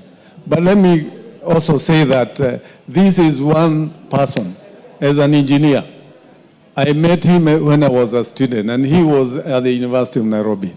And I followed his engineering career to when he was in the Kenya Bureau of Standards. Mr. Speaker, this is one person who also believed in Kenya, that Kenya can actually grow itself. He even went to start an industry, the Spectre, where he went to do and to produce in this country something that people never thought it could be produced, all the gas cylinders in this country. This was one person who believed that we have a capacity to grow our industry. So as an engineer, and I speak on behalf of many of the engineers who have passed this house, and even to my professional colleagues out there, we have lost somebody who we are looking up to, because he is one person not only took his ideas about infrastructure development in Kenya, but also the rest of this Africa continent. He believed that we can open up the various roadblocks that we have created between the countries and have major infrastructure crossing all over the African continent so that this continent can grow. For this nation, I remember not long ago, he talked about the need to address the issues of JKIA. And today, when I was looking at this airport, when we were receiving his body, I felt that if there was something that we need to do, is to make JKA, the JKA, the Right Honorable Raila wanted to see, make sure that JKA becomes the hub of the East African region, and that we do not need to be number 3, behind Addis or Kigali. So for me, is a man who had vision for developing not only this country, Kenya, but the region. And one that if there is something we can learn, is that he was not a tribalist. He did not want to play the kingmanship, but he believed that as a nation, we can live together and we can develop this country together. May his soul rest in eternal peace. Thank you. The Honorable Naomi Wako, then the Honorable Taitimu.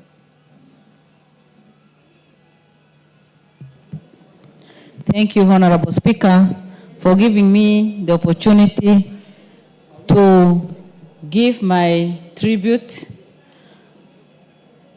on behalf of Marsabit people and on my own behalf. Honorable Speaker, it's a sad day because we've lost a great leader, somebody whom we have known as Baba, and many people have associated with him, many have worked with him, and known as freedom fighter, known as reformist, and also the role he played in this nation as opposition leader, who had great following. Honorable Speaker, this morning I went to Jomo Kenyatta Airport just to be part of the team that will receive the body. And the crowd I saw there, I think will remain in my mind. They were very emotional, very energetic, and you could see the passion. And I said, if this is what the late Honorable Raila has built over the years, the commitment, the love and the passion you could see on the people who are there this morning to receive the body, beside the president, the executive, the dignitaries, the common mwananchi, we had big number that was uncontrollable. That demonstrated the love that Kenyans have for the late Prime Minister.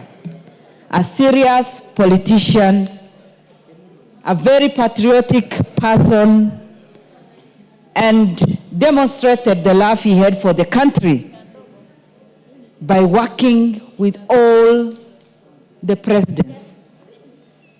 Our president, William Samoei Ruto, is the 5th president, but he has worked even with all the others, just because he cared and he cares about this great nation. He has shaped our politics. He has mentored politicians. He has sacrificed for this nation. And that is why today everyone is shedding tears, and we are all in the same situation and praying very hard that God will comfort his family.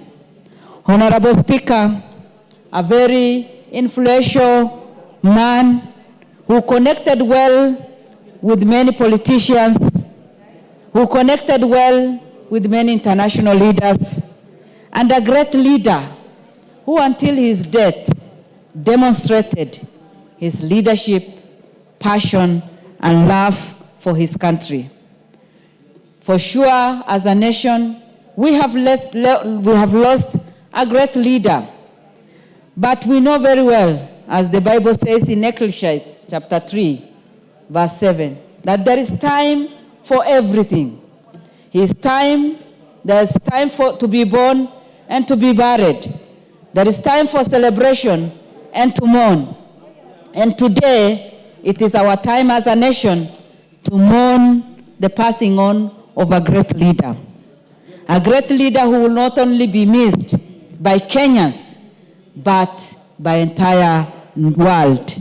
Honorable Speaker, it is my prayer that we will give him a good send-off, and that Kenyans will give him that respect without much distraction. And Aida, to his daughter Winnie, to Raila Odinga Jr., to Rosemary, to Akinyi, to Ruth, our colleague, and my prayers are with them. May his soul rest in peace. Thank you. Thank you. The next one on the list was Honorable Member for Igembe North. Honorable Taitumi. Thank you, Mr. Speaker. Let me take the cue on my own behalf and on behalf of the people of Igembe to tender my hearty condolences to the family of Odinga, the President, and the fellow Kenyans. Mr. Speaker, Kenya's post-independent history cannot be complete without the name of Raila. This is a person who has fought for almost the entire life to make sure that the Kenyan people enjoys the democracy that is envisaged in our constitution. Mr. Odinga has fought to make sure that devolution works in this country. Mr. Odinga's life and fight for democracy can only be equated to the life and the struggles of Nelson Rolihlahla Mandela, his struggle against Kalamba, racial segregation, commonly known as apartheid in South Africa. Yesterday, Mr. Speaker, the entire country was engulfed by a dark cloud when the news of passing on of the great Kenyan, the Honorable Raila Odinga, was announced. This is a clear testimony of the ideals that Raila stood for. Despite losing in several elections, whereby he contested to be the president of this country, Mr. Raila Odinga made sure that this country remains united. At no particular time did he lose direction to tear this country apart. Mr. Raila Odinga was never tribal. Even losing, he did not condemn any community having caused its defeat. In 2007, whereby this country witnessed a great upsurge and the fight that came up after the announcement of President Kibaki as the winner, Raila could not let the country go to the drains. This is a man who walked his talk. When he said something, he did not mind how many people were against it.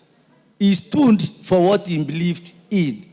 And I would pray that his passing on fortifies this country so that the country remains united, the country remains stable, and without equivocals that are caused by tribal divisions. We are eulogizing a great man, a patriot, a person whose political interest transcends other things other than the interest of Kenya. Thank you, Mr. Speaker, for this opportunity. Thank you, sir. Member for Regania West. And he'll be followed by... Honourable Speaker, thank you very much for the opportunity to eulogize with the family, the friends, the relatives, even the ODM fraternity, and the entire country. Order. Members who are leaving, I just want to make a ruling that for members who have logged in, don't remove your card so that when you see in the afternoon, you don't have to queue back again. I think that would make a lot of sense. Because thank you, Honourable Speaker. Honourable Speaker. Order. And members, the reason this happened is that we came in and logged in at the same time in the morning. So that's why you see some of us have sat since 10, because we logged in at the same time and we have to follow the list. So I'll allow the Honourable Mutunga, then 2 more, then we can close for the morning session. Honourable Speaker, I stand to eulogize with the family of the late Honourable Raila Amolo Odinga, his dear wife, his daughters, and the son, Honourable Speaker, our colleagues, Ruth, who is in my committee, and also the brother, Senator Oburu Odinga, and others, Honourable Speaker. Honourable Speaker, I also know that many Kenyans are affected. The members of the ODM party are affected. The lovers of democracy in this country are seriously affected because Raila has been a great pillar in fight for democracy. Honourable Speaker, to all of us, we have learned many lessons. We have learned courage as a lesson where Raila Amolo Odinga is concerned. The Right Honourable Raila Amolo Odinga has been a beacon of hope for many of us in this country. He has spearheaded many courageous fights. He has spearheaded the fight for democracy and the scrapping of Section 2A of the Constitution then. Honourable Speaker, Raila has been a great man who has fought for this country, not only for democracy, Honourable Speaker, he was at the forefront in fighting for the Constitution. Kenya today enjoys about the best Constitution in Africa, which has really exposed our people to living the lives of the 21st century.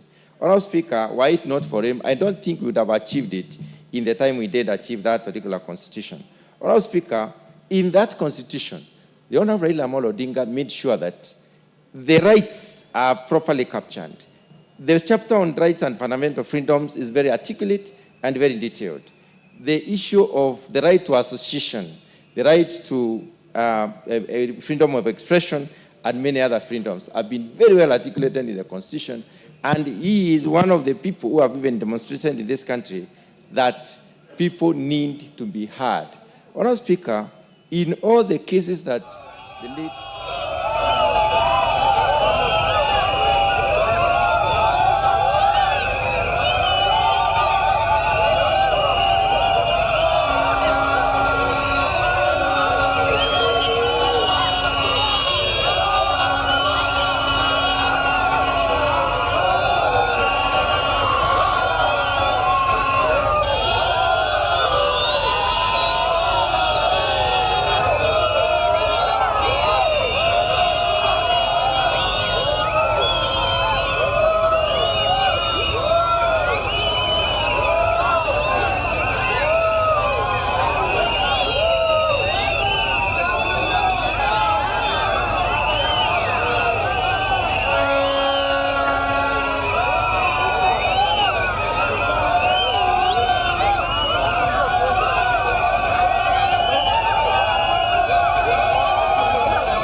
A very good afternoon and welcome to this special conversation here at GBS TV Africa. We are going to discuss about the current affairs in the country, and that is the final journey of the Right Honorable, the late Raila Odinga.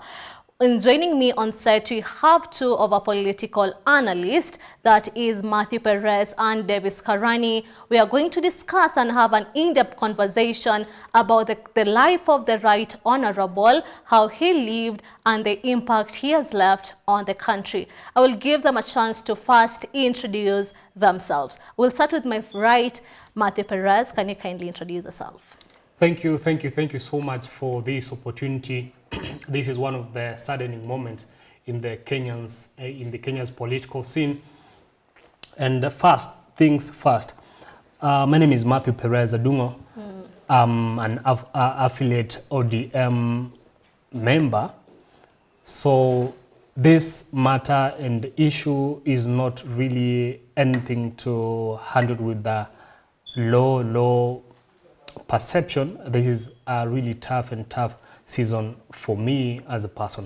People actually termed yesterday as the Black Wednesday and also this week as the Black Week. Do you agree with that?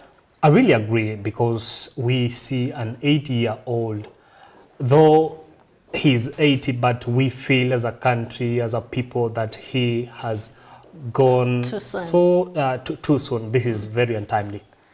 And in my far right, we have Davis Kasarani, who is currently a political correspondent here at GBS TV Africa. Davis Kasarani, kindly introduce yourself and tell us if you think Raila Odinga has gone too soon. Thank you so much, Susan, for this opportunity. You know, it's one of the saddest moments in our country, and I'll say that the Right Honorable Raila Odinga is one person that this nation will miss so much, because he has brought in a lot that this nation never expected. You know, he's one guy that has really sacrificed his life for this country, and I'll personally say that I'll miss him, because he's one guy that he's one person that I've really interacted. I've had a personal interaction with him, covering his stories and doing stories about Raila Odinga. Considering that he has been having a lot of rallies and political rallies in our country, he's one of the persons that managed to pull crowds in this nation than any leader that we've had in our state. So I'll say to the entire nation, I'll pass my condolences to the entire nation, and I'll say that let's take heart. I know that it's a tough moment for us, but God will enable us go through this. When I was listening to you, I actually remembered how the president actually eulogized the Right Honorable. And I don't know if my producer has that eulogy. If we can play it. My family, and most importantly, the people of Seme, to pass my condolences to the family of the Right Honorable Raila. Condolences to the people of Kenya.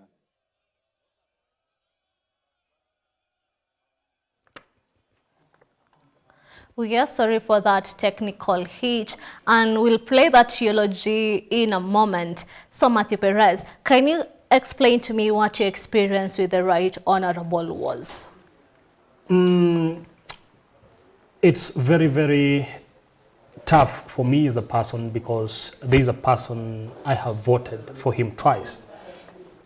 Raila Odinga, our relationship with him dates back from in 2007, 2008.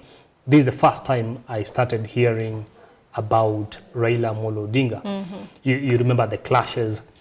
Then also it reminds me, Raila Odinga reminds me of in dining tables with my father, with my parents at home. We really felt, we went at crossroads. We were at crossroads with my dad, by then a chief.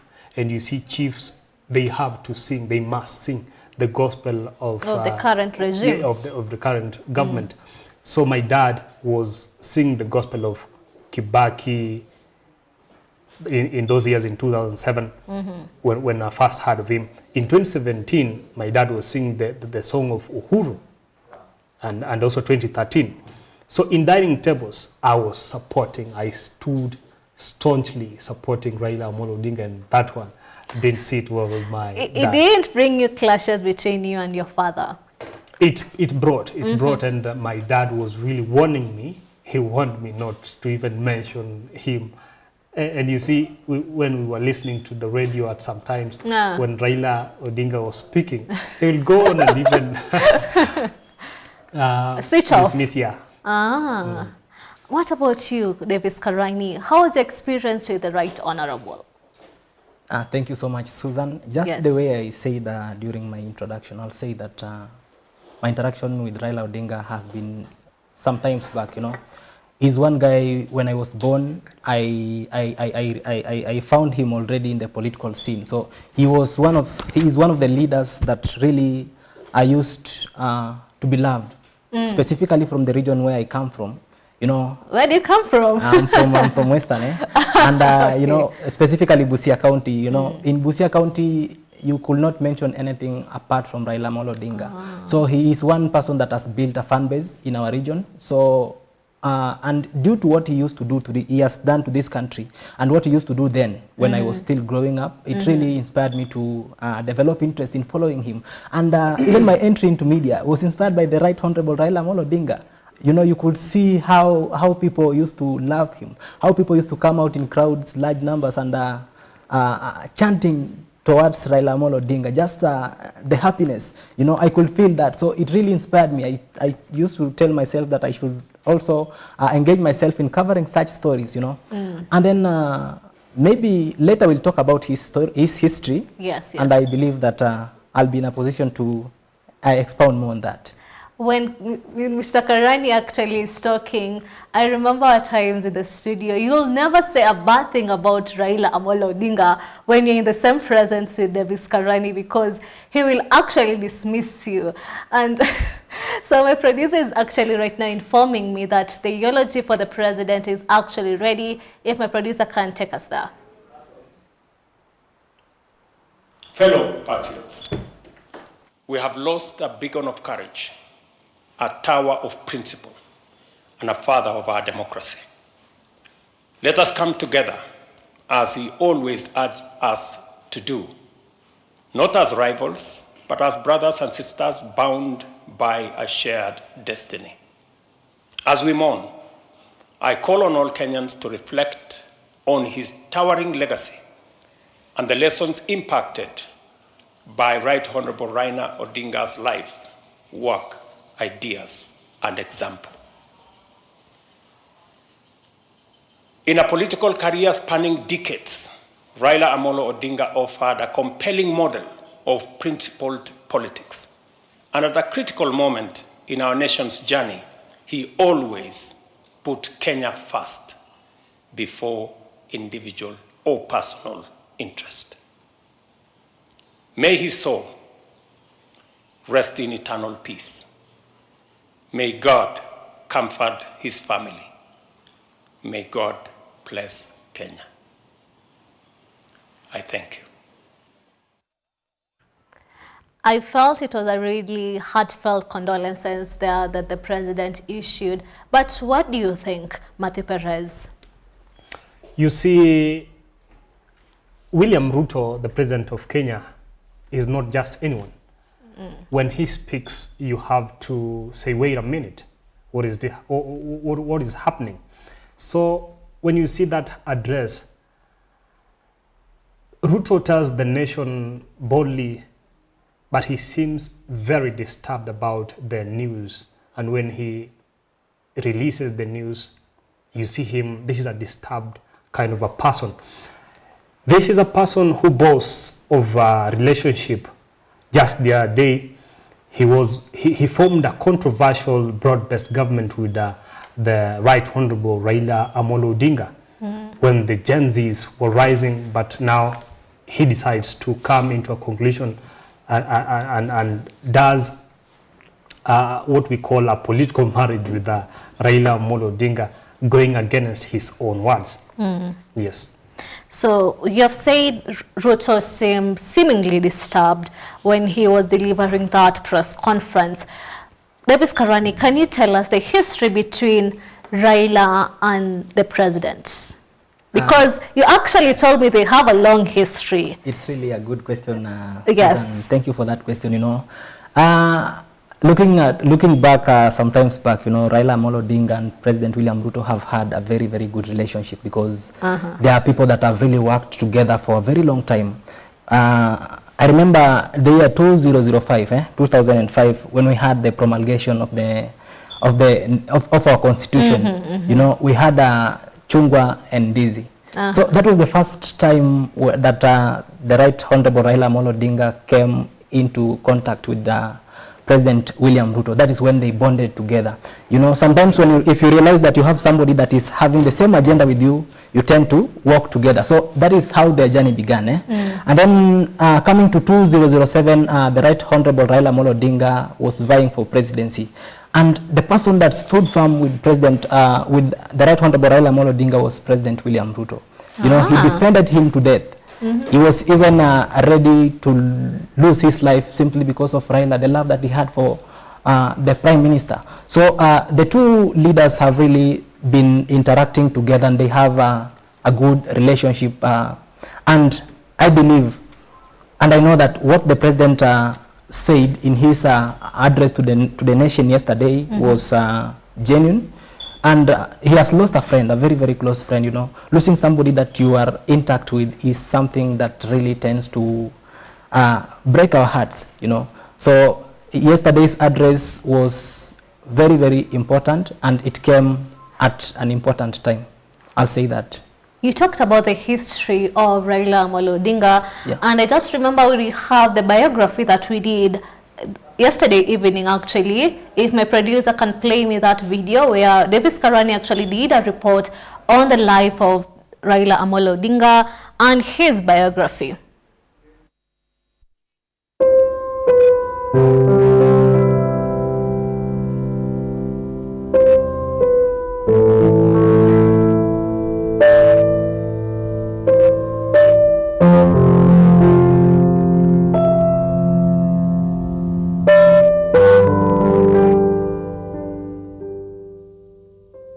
Born in 1945 to Kenya's first Vice President Jaramogi Oginga Odinga, Raila Odinga's path to politics seemed destined from the start, yet his journey was far from easy.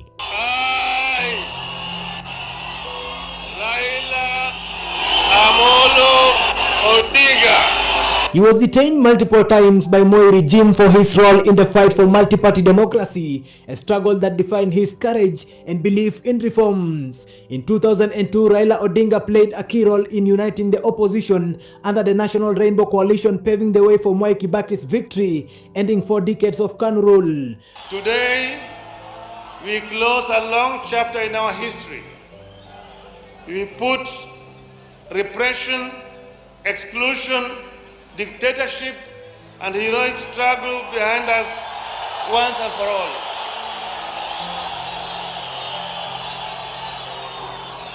We have opened a clean new page in our book. On that page, we begin writing the story of an equal and just society. But his own presidential ambitions would lead him to contest 5 times, each election stirring both hope and controversy across the nation. ODM hoy! Wiper hoy! ANC hoy! Ford Kenya hoy! CCM hoy! Asanteni wandugu na wadada, wanachungwa na wananasi. Nimesimama hapa mbele yenu Kasarani nikiwa nina furaha tele ndani ya roho yangu.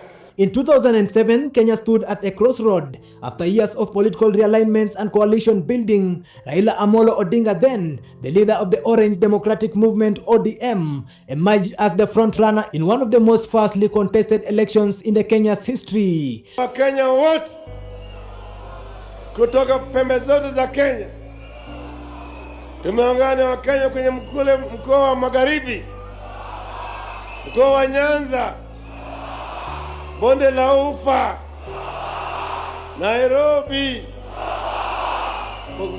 mkoa katikati, Mashariki, Mashariki, kaskazini na pwani, na wote wamesema Raila na Kalonzo tosha. Running on a platform of change, transparency and constitutional reforms, Raila Odinga promised to end decades of centralized power and promote equitable resource sharing. But when the results were announced declaring President Mwai Kibaki the winner, chaos erupted.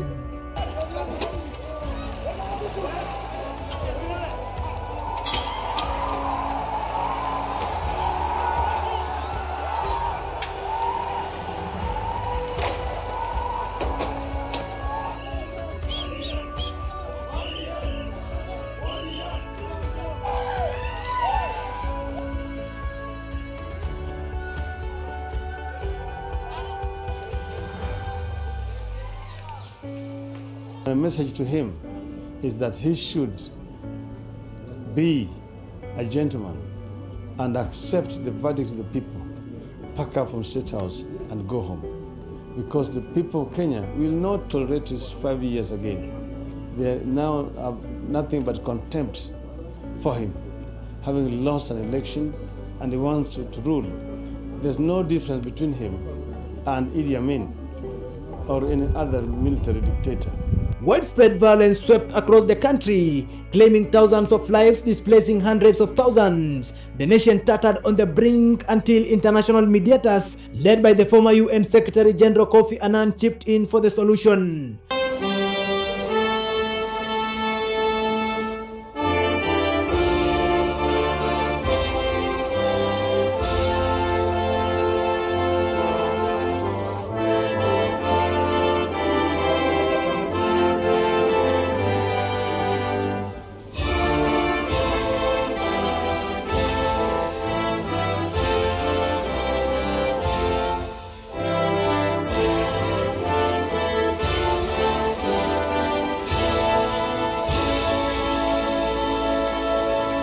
Despite never holding the presidency, Raila Amolo Odinga remained a towering figure, a symbol of reform, dialogue, and the will of the people. Leo tumeweka sahihi kwa mkataba ya kuleta ulewano, ya kuleta amani, ya kupigana na maadui ya Wakenya wote. Ugonjwa, ujinga, umaskini na utawala mbaya, kidhuluma na kimabavu. Fellow Kenyans, I want to put the question. I put the question that the Honorable Raila Amolo Odinga be elected on the 8th, next Tuesday of August, as the 5th President of the Republic of Kenya. As many as of that opinion say aye. As many as of that opinion say aye. As many as of the contrary opinion say nay. The ayes have it. In 2025, Raila Odinga made history once again, this time on the continental stage when he unsuccessfully contested as the chairperson of the African Union Commission. As AUC chairperson candidate, he championed for the creation of a broad-based African government, an ambitious vision aimed at fostering unity, economic cooperation, and collective governance across the continent. The African people should feel the AU in their lives. Excellencies, if elected chairman, I propose to utilize the transition period to critically analyze the existing proposals for reforms and building capacity of the AU Commission. The ultimate aim is to follow up on the implementation of the reports so far formulated. Today, that voice has fallen silent. Raila Amolo Odinga, in full realization of the high calling as the Prime Minister of the Republic of Kenya, do swear that I will be faithful and bear true allegiance to the Republic of Kenya that I will obey, preserve, protect, and defend this Constitution of Kenya as by law established, and all other laws of the Republic, and that I will protect and uphold the sovereignty, integrity, and dignity of the people of Kenya. So help me God. His death marks the end of an era, but his ideals will continue to echo across Africa. He was more than a leader. He was the conscience of the continent. His vision for a united Africa will forever inspire generations. Raila Odinga's journey was one of endurance, purpose, and faith. A story that began in struggles and ended in service to an entire continent. You will be making Africa proud and powerful. You are right, Mr. President. You will do more than that. You will make Africa proud. You will make Africa powerful. You will make Africa peaceful. And you will make Africa prosperous. As Kenya and Africa mourn, one truth remains: the spirit of Baba, the people's leader, will live on. Davis Kasarani for GBS News, Nairobi. Well, I was actually listening to that biography. I remembered a favorite song of Baba, and I don't know if my producer has that song to play for us. Just a 30-second clip. On the bay of Mexico, where the sun shone daily on a mountain top, I took a trip on a sailing ship. When I reached Jamaica, I made a stop. But I'm sad to say We apologize for that audio. I guess there are two audios playing, but I remember that song, and Raila used to actually love that song. Like everywhere you'll find Raila singing that song. Do you know that song? Karani? Yes. You know it? Yes. I don't know how to sing. I'm not a good singer, but I think it's a good song that I think the former Prime Minister was just trying to prepare himself. You know, in life we will be born, we will live, and at some point we will have to exit this world. You know, I think it was one way of preparing himself, and I'll say that he was fully prepared when this death came to him. Yeah. My producer is actually saying that it is ready. I don't know. round the bay of Mexico, where the sun shines daily on a mountain top, I took a trip on a sailing ship. When I reached Jamaica, I made a stop. But I'm sad to say I'm on my way. Won't be back for many a days. My head is down, my head is turning around. I had to leave a little girl in Kingston town. The world is mourning. Well, early journey to get in the Kingston Towers, indeed. And now we go back to the previous discussions about the relationship between Raila and our president, His Excellency President Ruto. Matthew Perez.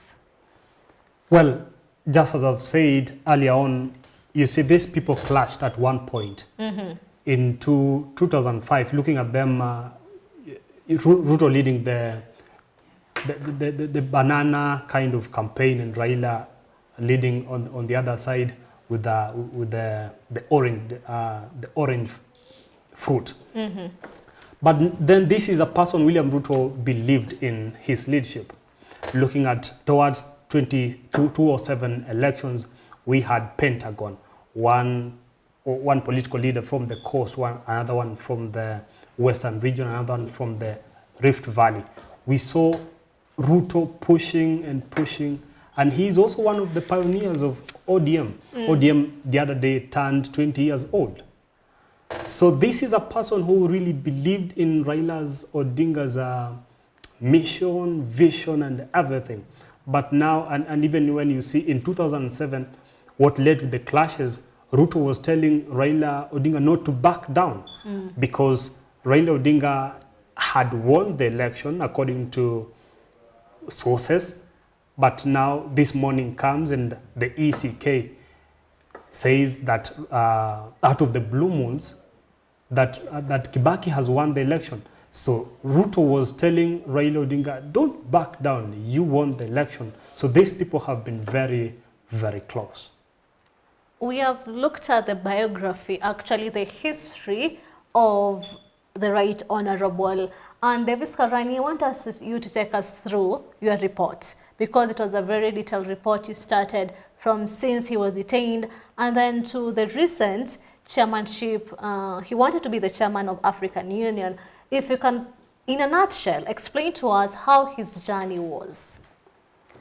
Yeah, Raila has tasted, thank you, Susan. Raila has tasted both lives, and it has been life of happiness and at some point life of sadness. And it came, sadness came in because he was trying to fight for what was good for Kenyans. You know, Raila was not a self-centered person. He never wanted something for himself, but he wanted something for the nation. That's why we have a lot of things that today, looking at this country, we are in a position of enjoying a lot of things. Considering the, I can just list a few of them. We have a new constitution that each and every member is enjoying now, because it enables us to actually have that conversation and champion for our rights freely and openly without being criminalized. You know, in the recent administration, we had different types of rulings. We were being ruled by one. When we had Moi's time, we had several activities, and let me say that Baba has played a major role in this country, and you can see, looking at the screens, I can actually see how people loved him. So that means that he did something good for this nation. And from 1992, when there was clamor for change for this country, each and every Kenyan was eager to have that change, because you could not speak. You know, you were supposed to look around who is seated next to you before you say a word, basing on the government. So today we are enjoying that because we are in a position of speaking out openly because of the fruits that Raila Odinga fought for. We are seeing the thicker roads, good highways that we are having in our country. Those are the fruits of Raila Amolo Odinga. You know, he has been given several names, beginning from Tinga, Jacom, Baba, you know, adding on his names. Yeah, remember TV. Yeah, that is in 2017. 2017, yeah, 2017 and then 2022. He really played a very, very major role, and Kenyans loved him so much. And today it's a very, very difficult moment. Yeah. But I believe that we will have another Raila for this country. Well, yes. Our viewers, as they can see right now, people are still in Mombasa Road, actually heading to the Kasarani Stadium, and it's very peaceful compared to how the things were in the airport, the Jomo Kenyatta International Airport. Raila Amolo Odinga's body actually landed around 9:30 a.m. this morning, and the journey to Kasarani Stadium is happening right now. As you can see, the viewing was supposed to be in Parliament buildings, but it was shifted to Kasarani Stadium because of the crowds. We are yet to see how the turnout will be in Kasarani Stadium, but as we can see right now, the turnout seems pretty. There are a lot of people. Very true. Yes. Can we actually discuss about this turnout? Because I don't think there's any person that actually has passed on and this much crowd has come. We can compare it to the president, the Mwai Kibaki. I don't think a lot of people, actually when people went to view the late His Excellency Mwai Kibaki, I don't think the turnout was this much. And this person has never become president, you see. In 2013, was it in 2013? He actually declared himself the people's president. In 2018, January. Yeah, 2018, January 30th. So can we discuss about the turnout that we are seeing currently? Because this is a huge number of people. Very true. Yes, Mati Perez. You see, first thing first, this one beats logic. Mwai Kibaki was a president, but when you see him passing on, the crowds that came, that flocked in the parliament grounds and buildings just to come for his body viewing, the crowds were kind of minimal. But looking at now, when you see Raila Amolo Odinga just passing on yesterday, and now people streaming to the parliament till the government is concerned about the security concerns and decides to shift the whole program to a safer grounds and wider because of the crowds. This is not just anyone. This is not just any figure. This Raila Odinga was more and more of a leader that Kenyans will really, really miss. He, looking at the percentages during the elections, though he has vied 5 times, but he has claimed that the victories have been stolen, which is as a ODM close associate affiliate. You will align with that. I believe truly that he won the elections. So looking at those percentages of the votes turnout, he really was top again. But you see the Kenyan context, the corruption, I believe this is what made him to be declared a loser in those kind of elections. But he is a man of the people. David Kasarani, since yesterday, we are seeing a lot of people actually in Nairobi CBD, and people really flocked the city this morning where they actually thought the viewing was actually supposed to be the parliament buildings. How do you think the turnout is compared to the other presidents? This is a statesman.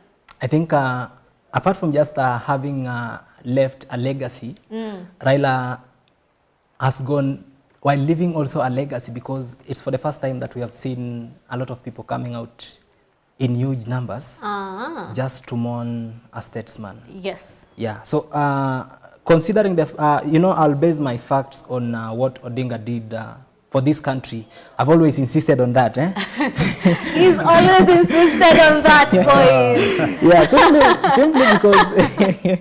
simply because You'll never find a day Mr. Kasarani here will never talk about Raila Amolo Odinga. Yes. Actually, he was his mentor. Exactly. He has really mentored many people. Many politicians that we have in this country have been mentored by the Right Honorable Raila Amolo Odinga, and he has been on both sides of the coin. Yes. These numbers is just a way of witnessing and saying goodbye to our leader, and saying have a good resting moment to our statesman. The right Honorable Raila Amolo Odinga came in and saved Moi's administration in the year 1997, when we were at that moment that the country was about to collapse. The country was agitating. Everybody wanted President Moi then to be out of power by that moment. Kenyans had been given that sensitization about the new constitution, and Kenyans had a good understanding. And just to say this, that I think it will be better. And then coming to 2007, there was that election. 2002. Coming to 2002, he stood in for change. We had those elections, and then Raila Amolo Odinga looked at which side will I stand in. And then when Moi declared the Right Honorable, the former president, Uhuru Muigai Kenyatta, as the presidential candidate for KANU, and by that time Raila Amolo Odinga was the Secretary General for KANU, he decided now, he said, no, there is something that I'm standing for, and I'll make sure that what our people demanded for is achieved. That is why he came in and joined the Right Honorable Mwai Kibaki and formed the Rainbow Coalition that took this country by storm. I think it was one of the best moments that we've had. And we had a genuine election that Kenyans, each and every Kenyan, really appreciated for what the IEBC did then. It was not IEBC, but it was ECK. It was being led by the late Honorable Samuel Kivuitu. So Raila has played a very, very major role in this country, and I salute him so much for what he has done. Yes. You see, they say that those that are being loved most, they are the ones who pass on so untimely. Just adding ink to what Kasarani has said, Raila Amolo Odinga is a man who was all over the place. Before passing on, he was looking at the Kenyan Premier League, KPL. We have teams we have teams from all over the Kenyan angles, from Western Province, from the Rift Valley, Kisii County, and all over the place. So we have Gor Mahia, which is a Luo kind of backed team. So Raila Amolo Odinga was the patron of Gor Mahia club. So this is a man who was all over the place in sports grounds. He was there in Kasarani Stadium, in Nyayo Stadium, when Harambee Stars had matches. At no point did Raila Amolo Odinga miss those matches. And also internationally, Raila Amolo Odinga is Arsenal's fan.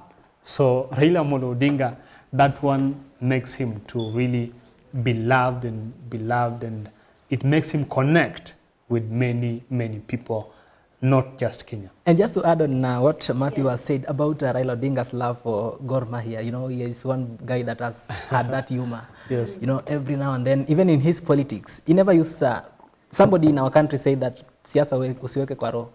Yeah, weka tu kwa mapafu, you will cough, then it goes away. So Odinga has been always, you know, he has brought that humor from sports into politics.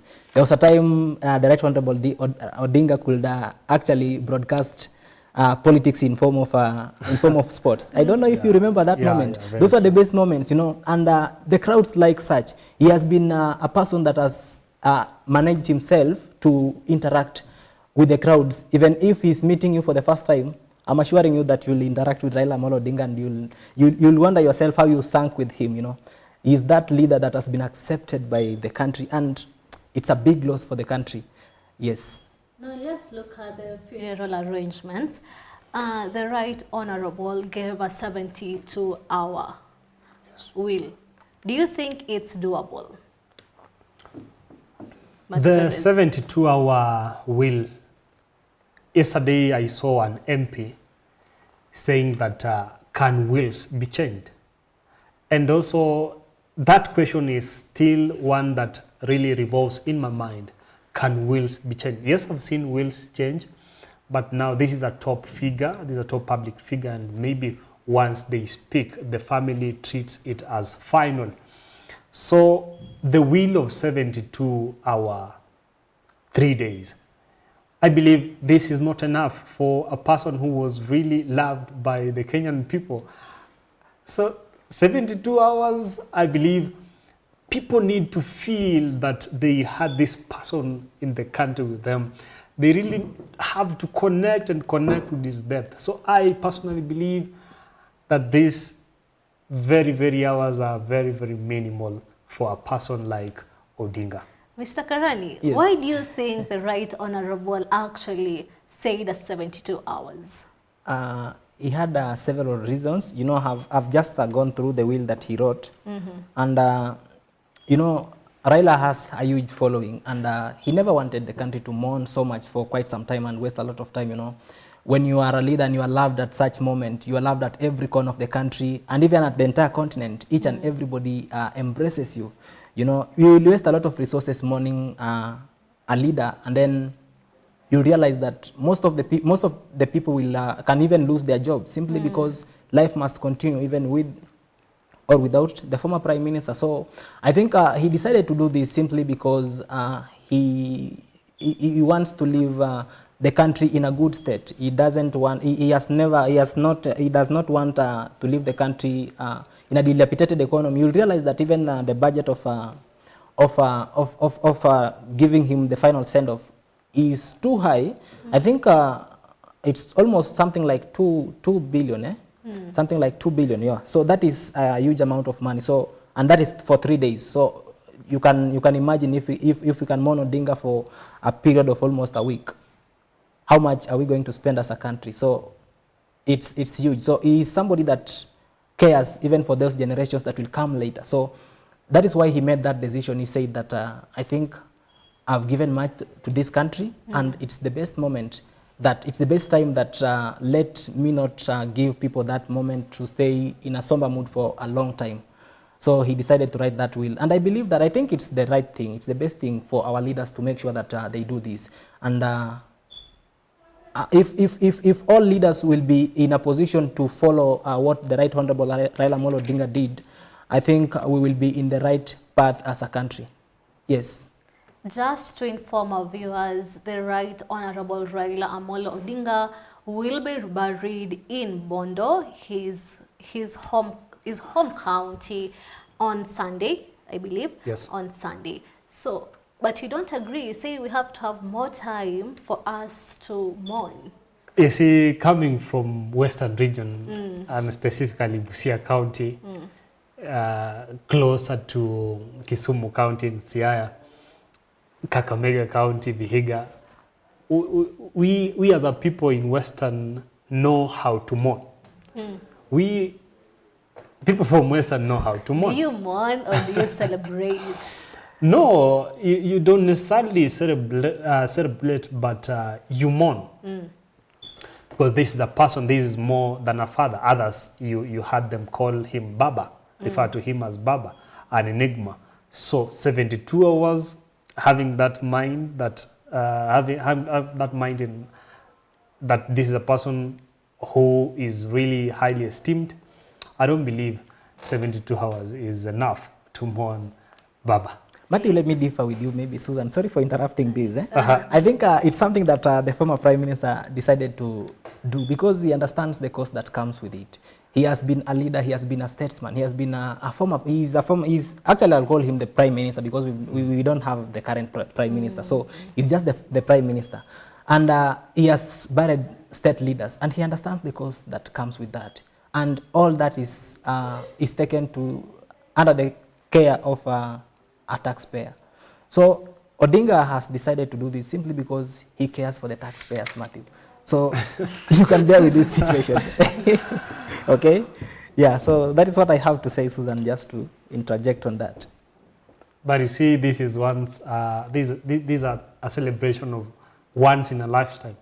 That is why we need to have Baba around. We have to view his bodies around and enjoy really the moment, let the moment sink. So my producers just informed me that there will be Senate preliminaries happening at around 2:30. So stay tuned for that. And my producer maybe will take me to the scenes currently happening in Mombasa Road to see how far they have come. Okay. And now we talked about the prodigies that have been left behind, the likes of Babu Owino, the likes of Mark Ure. What do you think will happen? First, the prodigies, when they see that their father, one who they had really believed in their vision and mission, when they see him passing on, you see, to them or to someone, they will think that it is now an end to their life. But there is a life after death. And you see, people have to be pushed to certain points in their lives for the goodness in them, for their abilities to really rise up. Looking at Babu Owino, he has plans to vie for the top seat, Nairobi top seat, that is being the governor of Nairobi in 2027. To Babu Owino, I see it's not really, we cannot call it an end to his political journey. He has plans to vie for the governor, and you see he has been heard lamenting that Baba kind of shifted his love towards the current governor of Nairobi County, that is Governor Sakaja. Sakaja, according to Babu, says that he has never even thought of the lining up with the vision of Raila Amolo Odinga at any given point in TNA. These are one of the founders of TNA in 2013. That is the party that Uhuru and the ex-president Uhuru and Ruto used to win the elections in 2013. Also in 2007, we saw Sakaja still in the Vijana na Kibaki brigade in 2007. So looking at him, and also 2017, Sakaja used UDA party, the party for the Hustlers party, the one for President William Ruto. He used that party to vie for election in his gubernatorial spot. So to Baba, to to this young man, Babu Wino, I believe it is a plus for him because this time round, he's gonna now face the Kenyans, he's gonna face the ballot without Kenyans tending to shift their trust in a governor who Raila Amolo Odinga has placed their blessings upon. And also looking at Mark Oure Kasmuel. Before you begin with that, we are currently seeing the motorcade for the final journey of the Right Honorable is actually right now in Thika Road, almost nearing Kasarani Stadium. And so far it's peaceful, as you can see.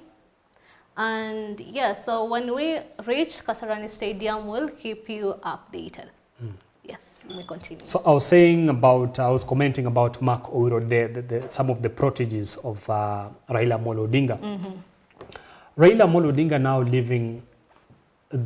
passing on and leaving now Kenyans at crossroads and his proteges, Mark Oure being one of them. Mark Oure, we came to know Mark Oure in the Gen Z uprising. Gen Z uprising, yes. So, and we saw him after the Gen Z uprising. And when Raila Amolo Odinga joined hands with President Ruto, we saw even Mark Oure turning around and joining hands with Baba. You see, it said that when Baba coughs, you also have to cough. You also have to cough, when he sneezes, you have to sneeze. So I think that is one of the things that made Kenyans to think they have been betrayed, the Gen Z especially, because Mark Oure was rising also as a Gen Z in the street protest. So now, you see, he has had plans. He has plans. We have seen him in Migori County. He has plans to vie, I don't know, for MP or I believe it's MP, Member of Parliament in Migori County.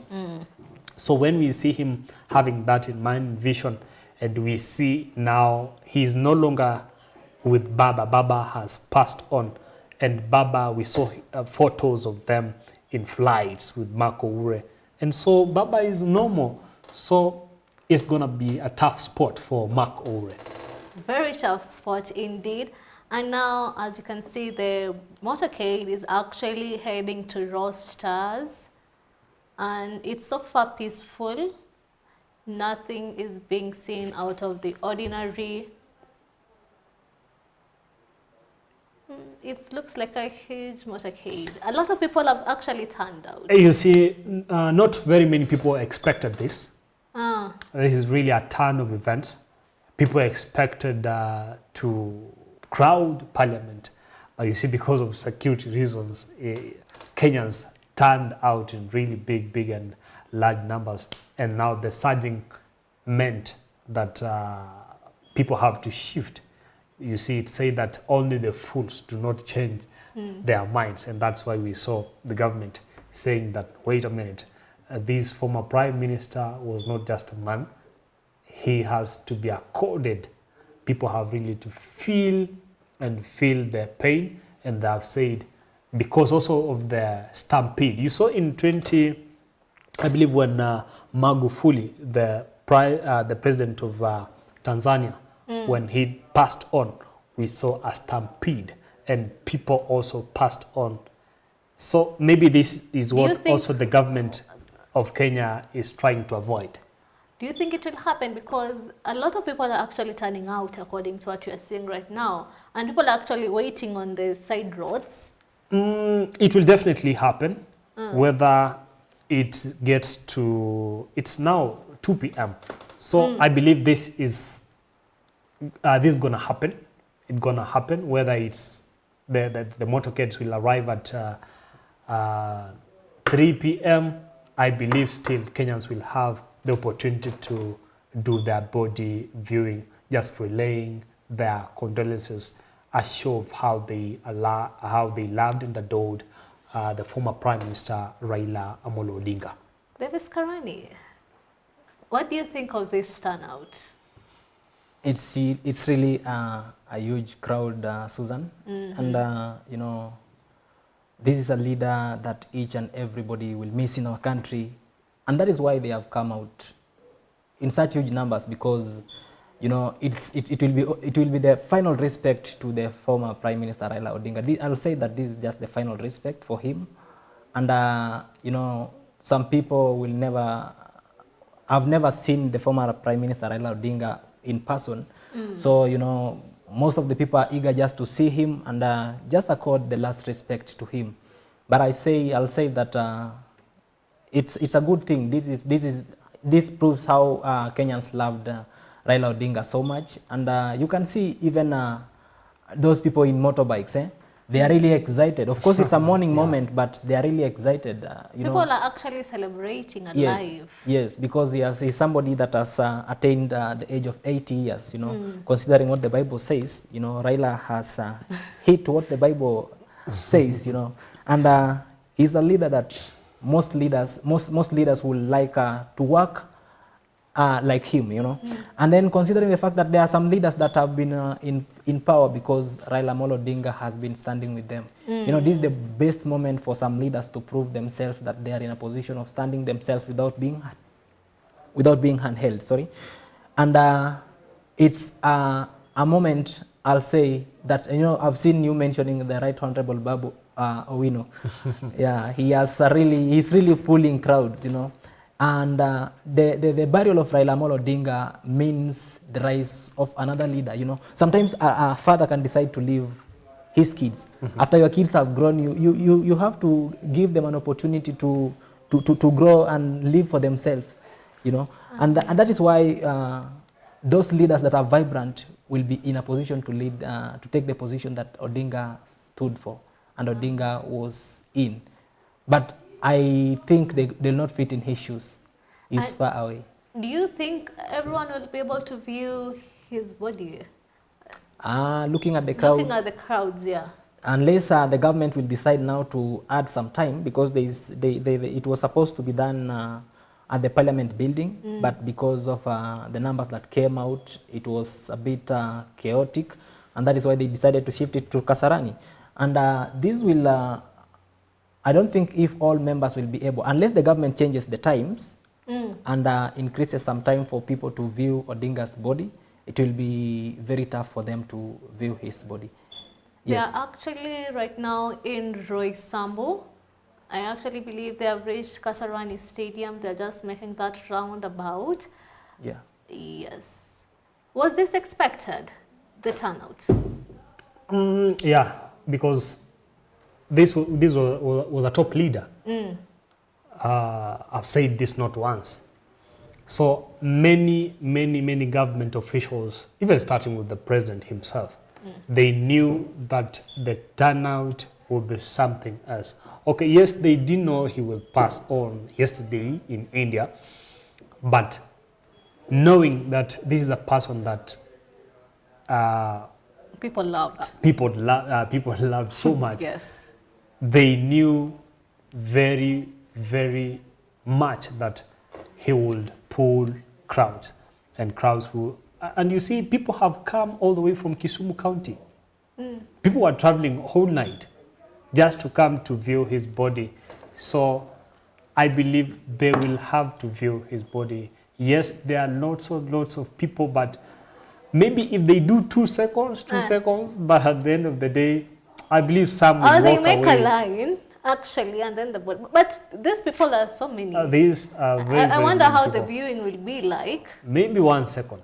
I think I'll say that this is a true definition of the people's president. You know, he was not wrong to declare himself the people's president. He was not wrong. He was not wrong. And you know, some people say that Odinga breached the Kenyan constitution. He was actually in the correct way. He never breached that constitution. You know, because Odinga saw himself in as the people's president. It's not in the constitution, yes. But we have other leaders, we have other presidents from other organizations. So it was not a bad thing for Odinga to declare himself. And now you can prove that really he had crowds. And when he swore in as the people's president, it was something that he had prepared earlier, you know. It was just like a prophecy. You can see it for yourself, and I think the nation can see it for themselves. This is a man that has been loved. This is a man that has pulled crowds. And still, the next 2 days that we are having, you will see a lot of crowds coming in for the love. of his enigma, the Right Honorable Raila Amolo Odinga. Yes. And also you see tomorrow, according to the program and that short and brief will of Odinga, tomorrow people, Kenyans will be treated to a funeral service At tomorrow. Nyayo Stadium. At Nyayo Stadium. Yeah. So this is what also we expect. Because Nyayo Stadium is off town. Okay, it's off town, yes, but very, very close to town. And so Kasarani Stadium is very, very far away, kilometers far away from the CBD. So tomorrow expect more and more numbers, a double of this. I'm actually seeing what Karani was saying about why Raila gave it 72 hours, because now this has put a halt to almost everything happening. Yes, because people cannot now access the CBD, and CBD cannot access this side. And you saw yesterday, if you were keen in town, we saw buildings, the shops closed, supermarkets, they had come to a halt because of the news of the demise of Raila Amolo Odinga. And this is what we expect. Today we have seen it already, and also tomorrow happening. It will also bring a total shutdown to businesses all around the city, and also I believe also counties in his backyards. And Susan, just speaking on his inheritance, about those that can be able to take after him. Yes, yes. You know, you can, looking at what we are seeing just live on screens, is that they are those people that are really, that have come out in numbers are young people. They are just the youth. The Gen Zs. Yeah, they are the Gen Zs and millennials and all generations, I'll say that. And I think it will be a high time that we will have a very, very young leader that will be in a position to replace the Right Honorable Raila Amolo Odinga. But do you think the young leader can actually be able to make all these people follow him? I'll say it will be possible, because each and everything comes with time. Yes, looking at these numbers, you know, Odinga, the first rally that he had, he never pulled out such crowds when he started his rallies. Yes. But today we are seeing a lot of crowds coming for him simply because of the agenda that he was pushing for. He's one man that has defended rights of the people. He's one man that has always spoken for the people. So the next leader, if he will be able to speak for the people, then he will be in a position to pull such numbers. It's not hard. The question is, who will be that leader? Matthew Perez. Then you see, just away from that, before I really dive into that, yes. You see, these are direct and indirect supporters. You see, in politics, you have direct and indirect supporters. So today's body viewing, as Kenyans storm Kasarani Stadium, these leaders come from both fronts. Those that supported him partially and those that supported him vibrantly.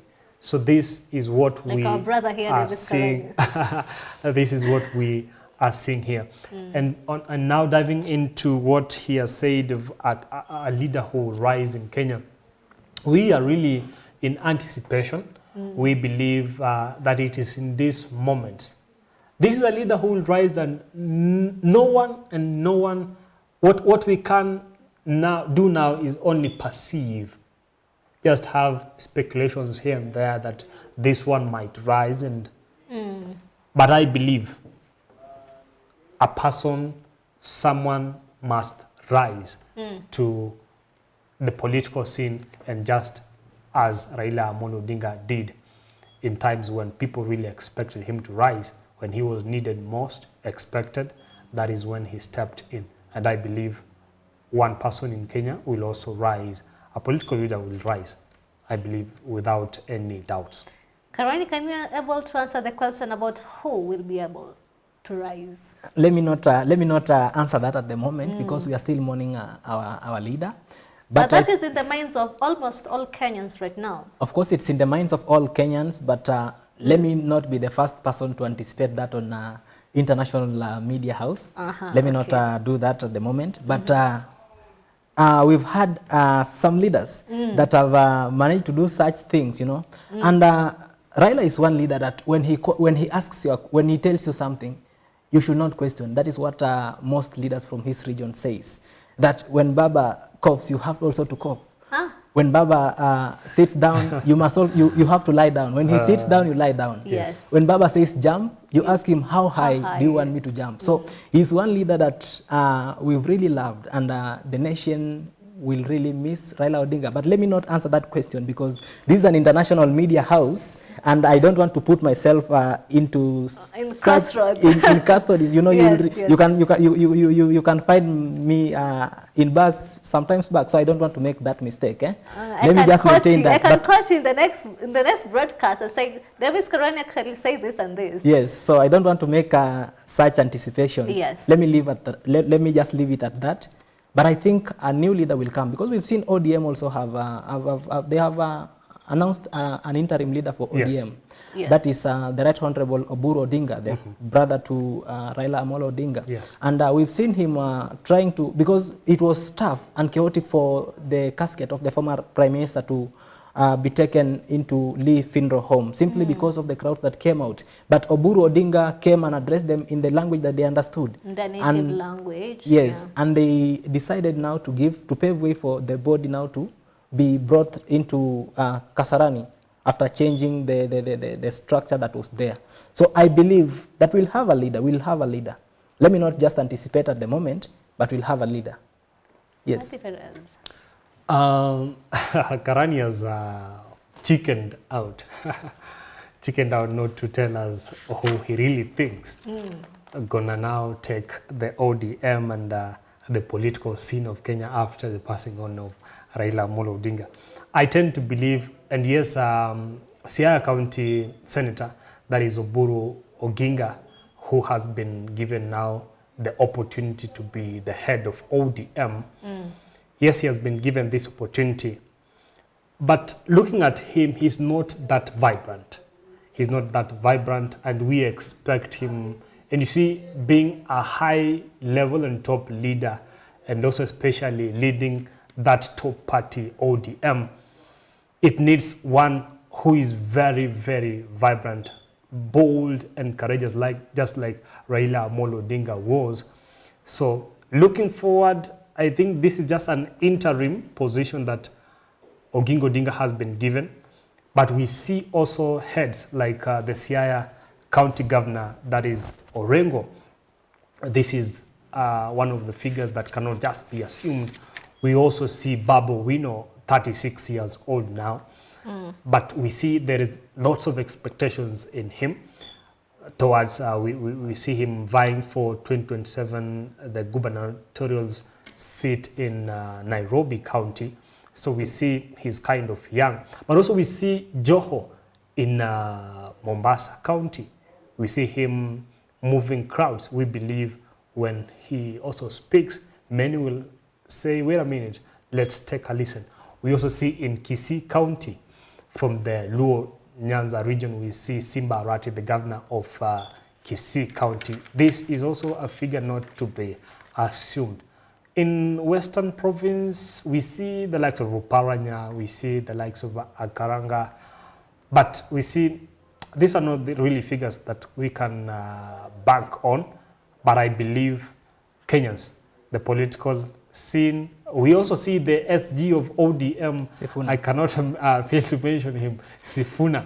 He's also a top spot for this kind of position. But many will argue that the older brother was the safest choice currently. Safest? Yeah, because who could have led ODM party? Right? Yeah, because just to quell the tensions, it was important for that announcement for him to take lead of the ODM party. Because who now? Because there are a lot of wrangles. We also see Osotsi. Godfrey Osotsi from Vihiga County. He's also one of the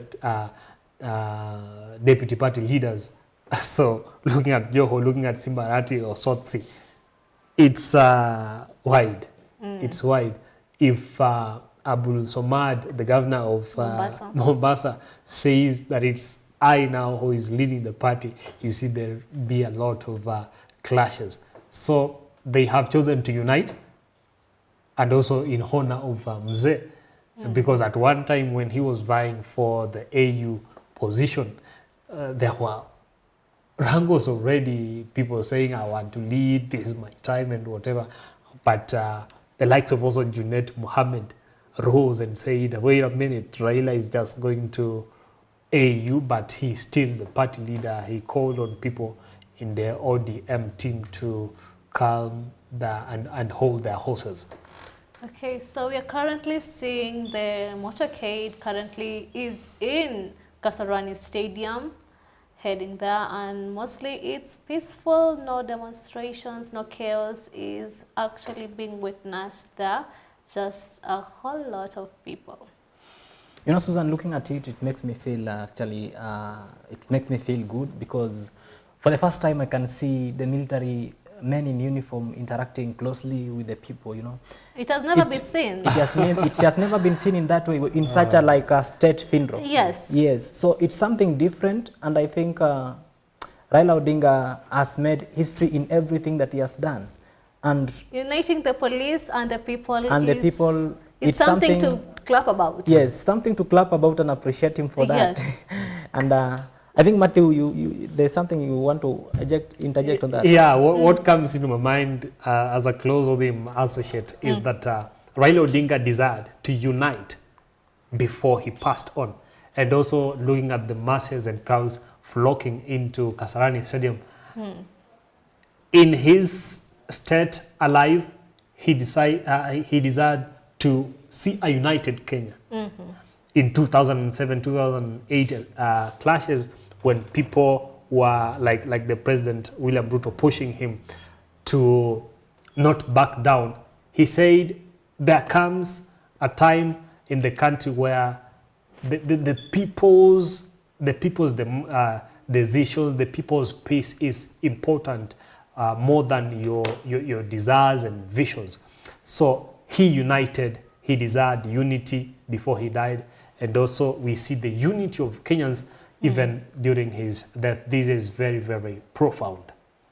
Mr. Karani? Yes, just speaking on unity as he has just spoken about, I'll say that it's something that we really proud of, and Raila came in style, and he's now living in style. He's living the country in a very unique manner. He's living the world in a unique manner, simply because he's somebody that has always stood for unity. You know, he has been speaking of broad-based, and we saw him in 1997 when he stood with the former president, God forbid, our second president, that is President Moi. We saw him in the year 2002 when he stood with Kibaki. We united the country. We saw him in the year 2007. Yes, he united the country with Moi Kibaki, and they formed a coalition government, a grand coalition government that saw this country achieving much. You know, there are a lot of things. Anything that I look at the moment, I see Raila in it.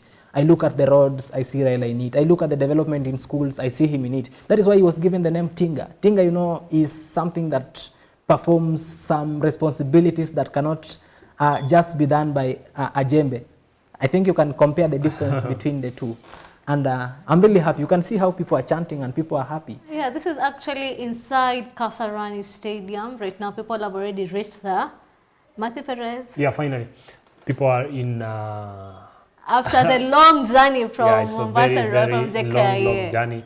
And since 9:30 a.m. and now it's 2:30. And you see people having leaves in their hands, whistles, blowing whistles. They are really, really excited to see the body of former Prime Minister Raila Odinga inside the Kasarani Stadium finally. So people are just taking their seats. And also this is not the time to even take seats. Because how will you gonna now, how will you view the body when you take seats now? People are just going to stand waiting for the whole setup. I believe the president also is in the team that is coming to start the country So off. you're expecting a press release from the president? Not really. This is the time that the president, I believe, from where I sit, this is the time that he gonna talk less and just allow Kenyans to pour out their sorrow and sadness in line with the happenings. Davis Karani, a committee was actually formed to facilitate all this. What are your views about the committee? It's a good thing. It's a good thing. You know, they say that it's a state government. It's a state burial that is being accorded to the former Prime Minister Raila Odinga. Yes. And you know, state burials must be led by a committee to account for each and everything. How much are we going to spend? What do we need to make sure that this one runs this way? So that is why that committee was formed. And I'll say that the president has done tremendously good, and he has really performed. I really appreciate him for this. And, you know, I look at Kasarani today, it reminds me of 2022. I was working at this world-based TV station, that is GBS. And I remember covering this story, and it reminds me of what was happening then, because it was the same moment that the former Prime Minister did his final rally. It was in the same ground. So I think each and everything that Raila is doing, Raila has been aligned to the purpose that it is supposed to be, you know. And then he did the final rally here, and something happens today in his arrival to the country, where Kenyans are supposed to give him and accord him the last respect.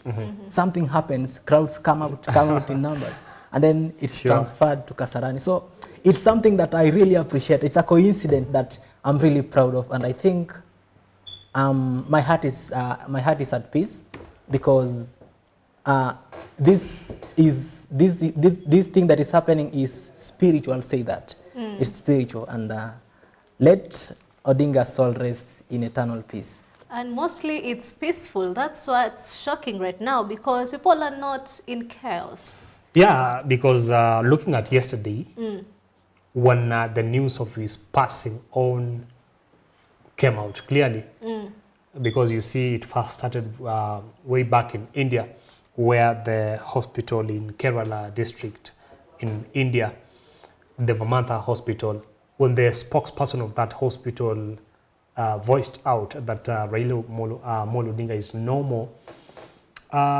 there were very, very mixed reactions. People received the news with lots and lots of emotions. We saw in roads, no more business as usual. People were burning tires. It was all flames. Yes, there was darkness in the country because of the situation and the mood.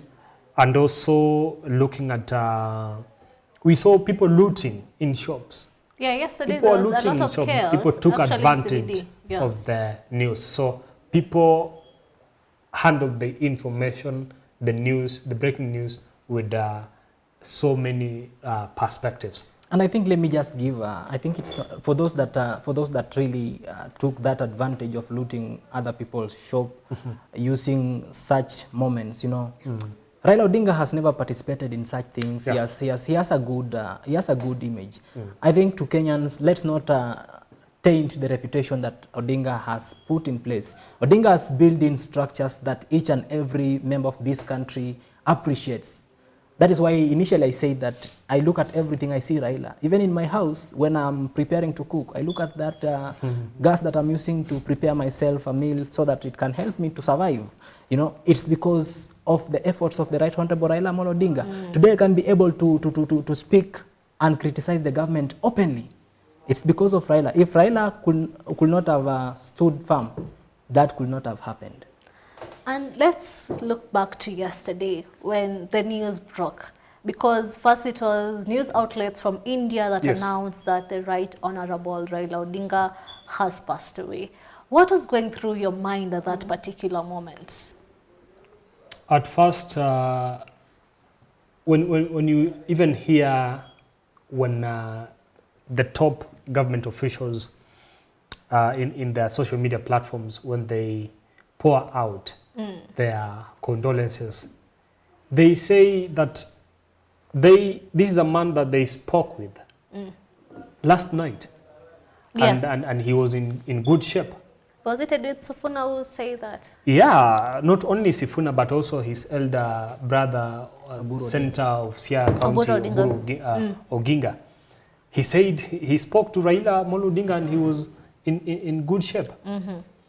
And also I believe the whole family and also even the president Kindiki had, the vice president Kithure Kindiki had also way on early said that the opposition, the One Kenya opposition coalition should not speculate things about Amolo Odinga's health condition. So people who spoke with him earlier on had said he was in good shape. Even but now when morning comes, you have seen that video probably. Yes, he was walking. And he was walking in his white apparel. He was walking along the let me say, streets, well, just close to that hospital. He had come from the morning run.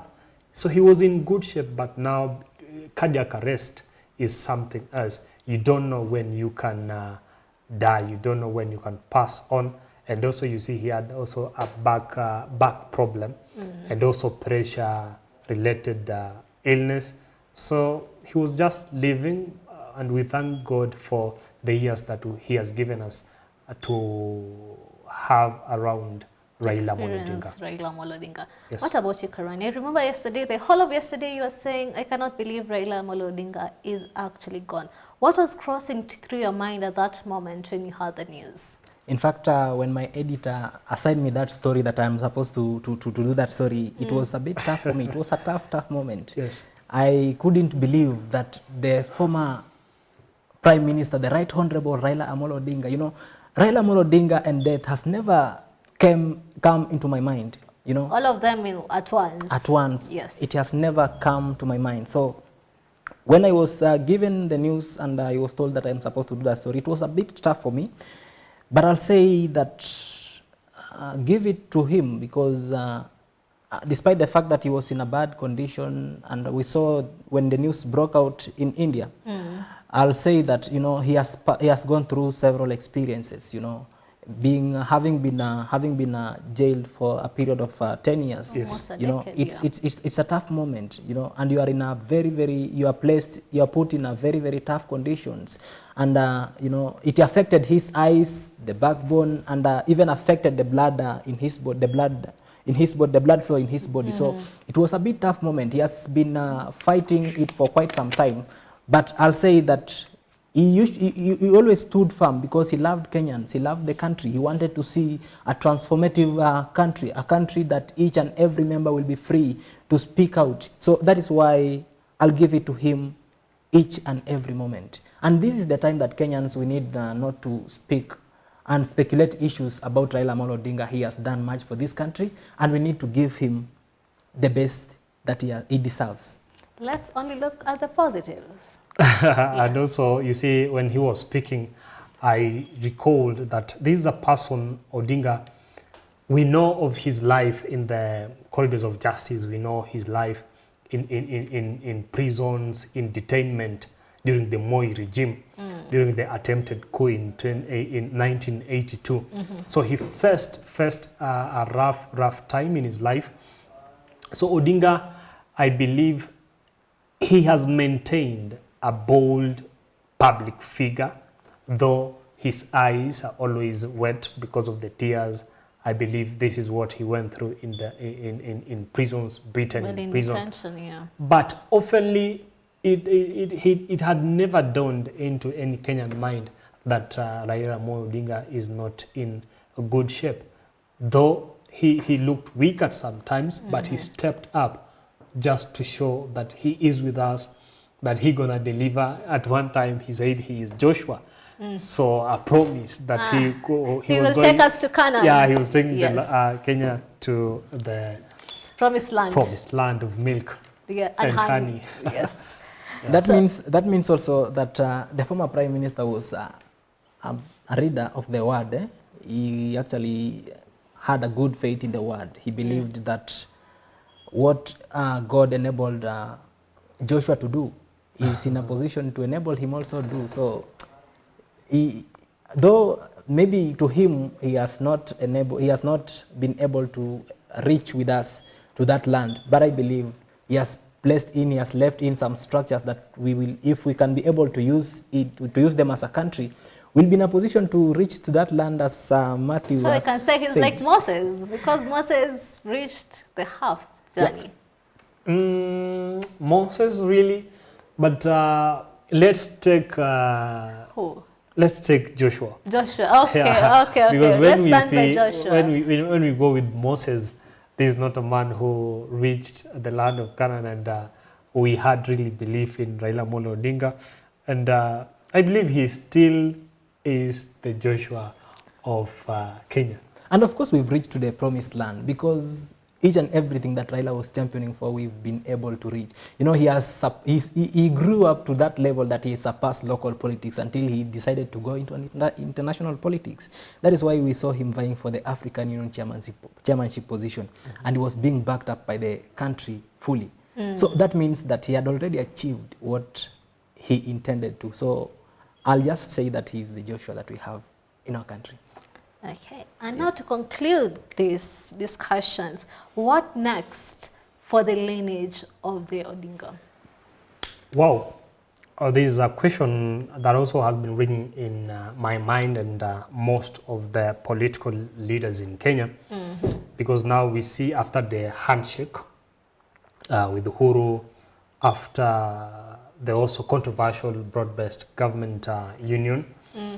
So Raila Amolo Odinga, looking at his family, his son, one of his very, very vibrant son, Fidel Castro Odinga, who was named after the Fidel Castro, the leader of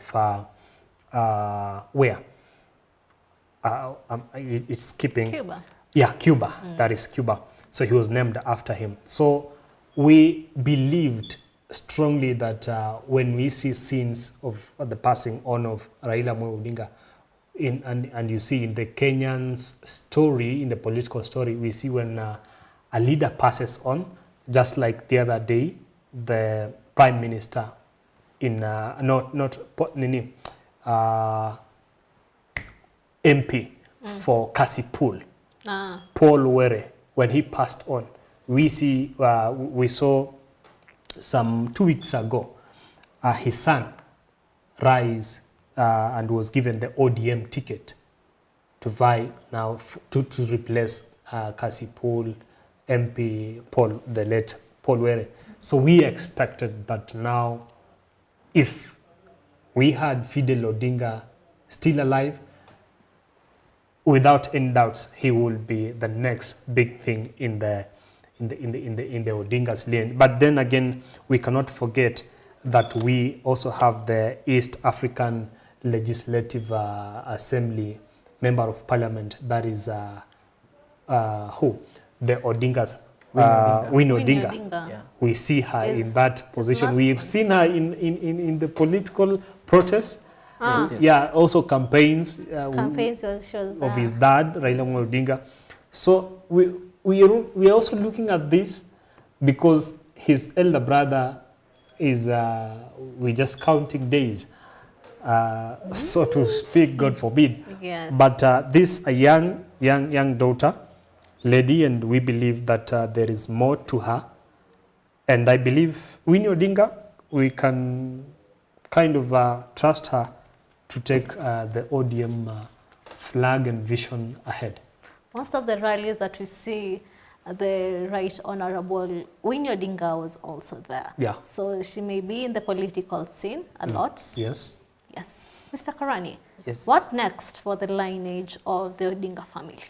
I think Odinga family has done much to this country, and I'll say that this time round, I'll say that it will take quite some time for Odinga family to come into leadership. It will take some time because now that things seem to be shifting, we are seeing some leaders trying to shift their angle of leadership. You know, I've seen when the Right Honorable Babu Owino appeared yesterday at Mama Ida Odinga's family, at Mama Ida Odinga's home, we saw a group of people chanting Babu Babu, you know. So they were trying to send a message to the country that they are trying to shift their leadership structure. And leadership is not given to you. Leadership is something that you you take by fighting for yourself, you know. That is why even the Bible says that the vibrant ones will take the kingdom of God by force. By force. So the vibrant ones will take the leadership of this country by force.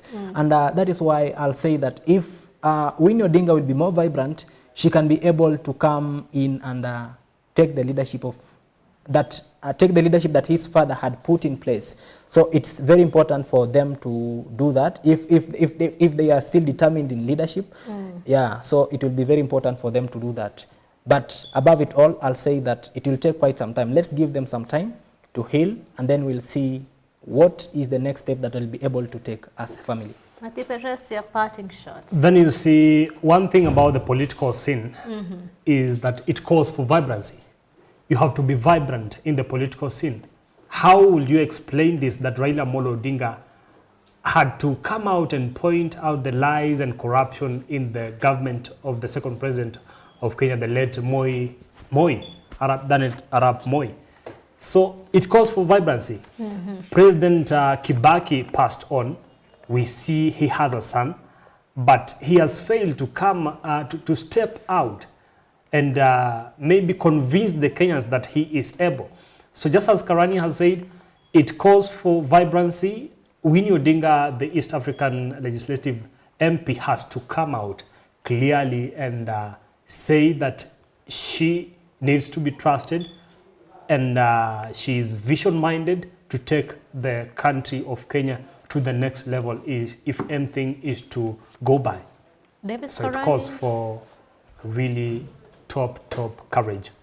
Davis Kasarani, your parting shots. Okay, thank you so much, Susan, for this time. And it has been really a good interview. And I really appreciate you for giving me this opportunity just to analyze and make Kenyans understand who Odinga was. And I'll say that he will always be remembered as a freedom fighter, a leader who carried people at his heart, a leader who has always been championing for the rights of the people. So I'll say to Kenyans that let us remain calm, let's remain peaceful, and give Odinga family this moment to mourn their family statesman and their family person as at a peaceful level. And I'll complete by saying that sometimes times are the best moments to heal. So I believe that with time, we Kenyans and the entire Odinga family will be healed and will have good leadership as a country. Thank you so much, Susan. And thanks to GBS for this opportunity. Okay. Yes. So just my parting shot, just as David has said that this is the time for Kenyans to heal and leave the family to heal, Odinga's candle has dimmed. This is a person that I have voted twice for him. And also in 2027, because he had said he is going to vie that ODM will have a candidate will field a candidate in 2027. This is a person who, again, I was going to vote for him now for the third time. So Odinga was so close to me, and I believe to also many Kenyans who are far away, though distant in a foreign land, Odinga will be missed and missed highly. And for his family, I say pole and pole, and to the Kenyan people, we will miss him. And this was not just a man, but a father. Baba, bye-bye, we'll miss you. And with that, we conclude our conversations here at GBS TV Africa. It has been a pleasure having this discussion with my panelists. Thank you so much for your time and honoring my request to come. And we are leaving you in Kasarani Stadium, where there are scenes. People are arriving and the motorcade is almost arriving, and we're seeing the viewing of the body, and which will happen. And also remember, the Senate preliminaries will be on. It is currently on right now at 2:30. It was supposed to begin at 2:30. And with that, we say a very good afternoon and Baba rest well.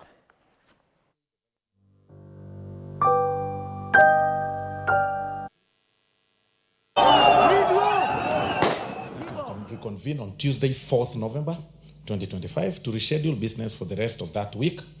Therefore, on behalf of the House Business Committee, I wish members a restful recess period as they spend time with their families.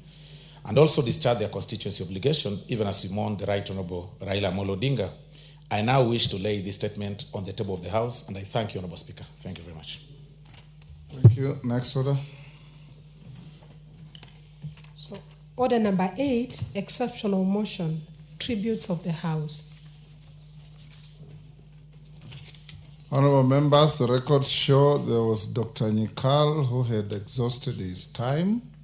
So the next is Timothy Toroitich, Marakwet West.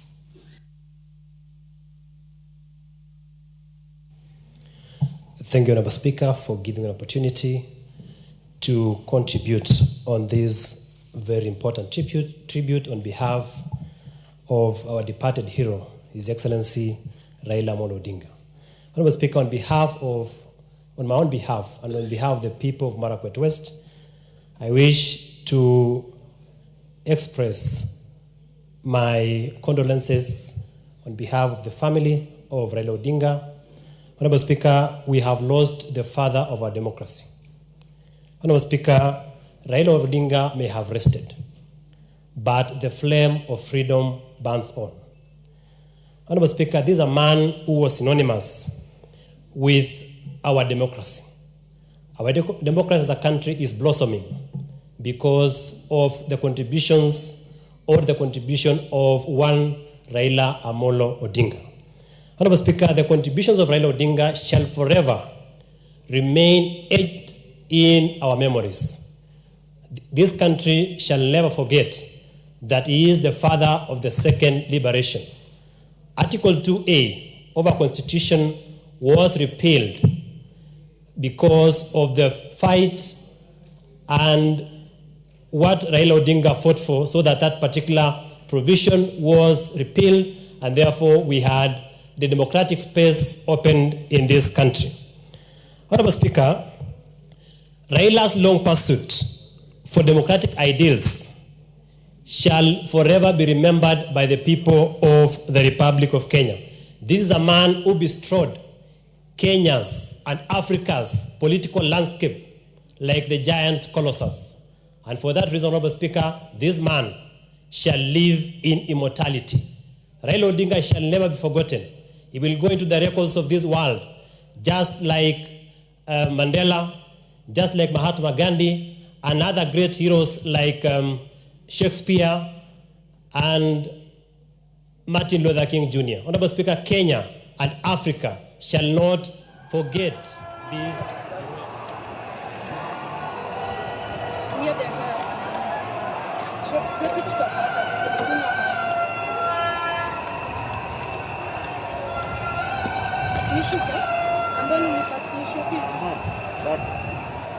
Sawa. Acha niingie tena. Na jamaa anahitaji kitu. Unaweza nisaidia umpatilie?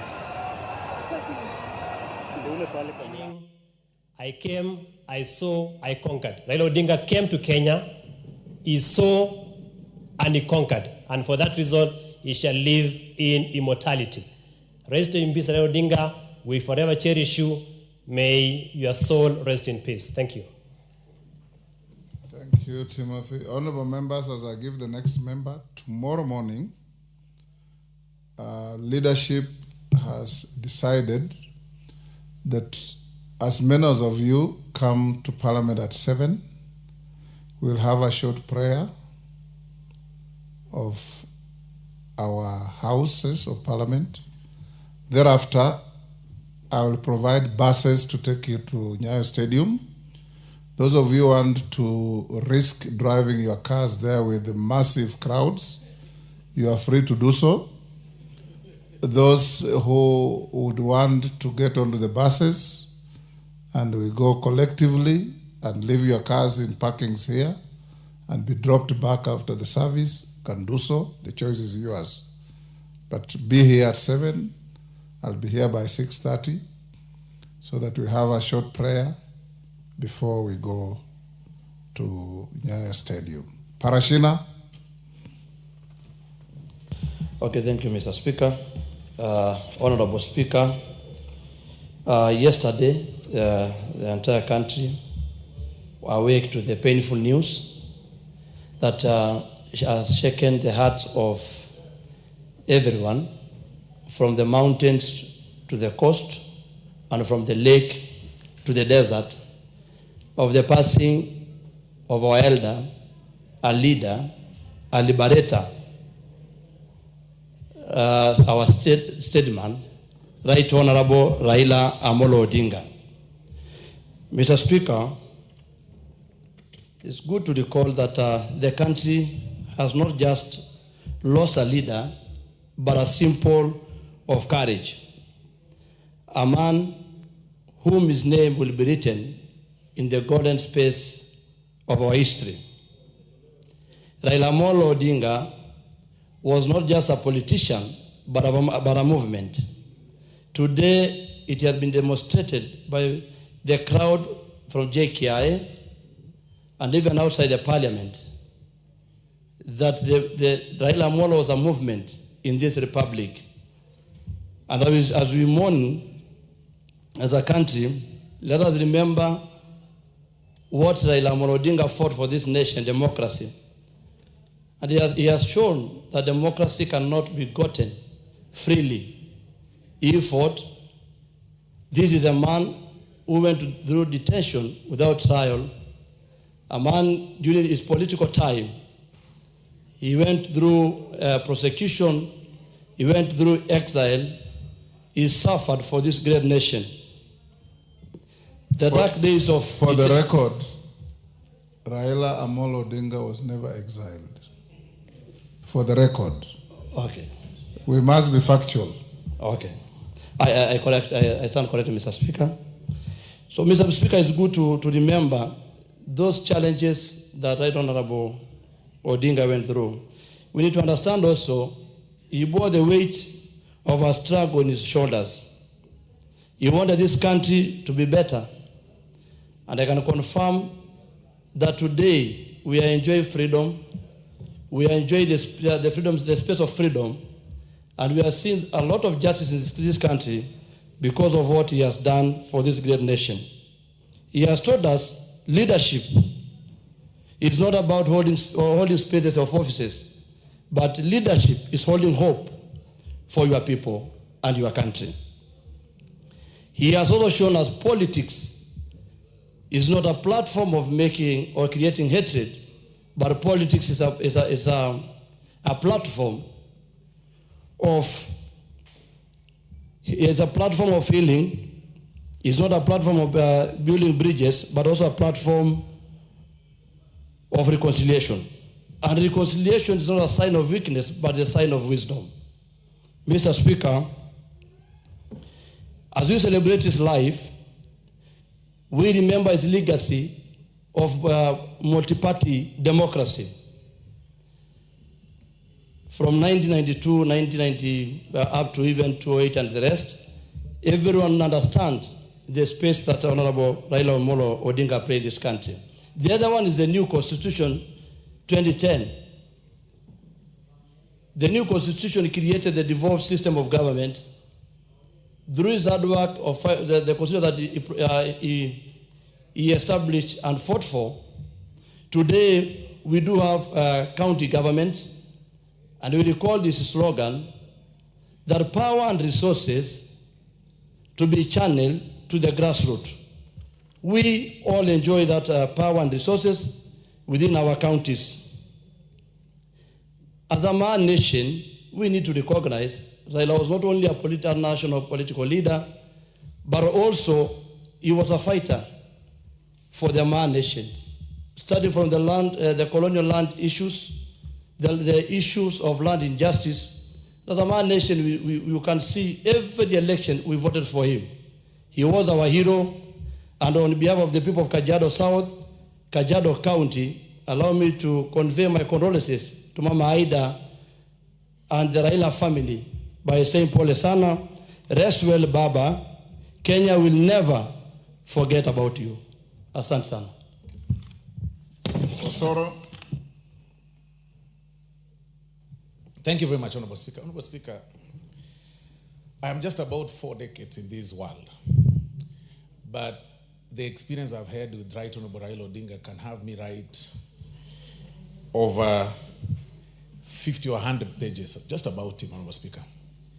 And my first encounter with him was when I was introduced to him by his late son, Fidel Castro Odinga, in 2008.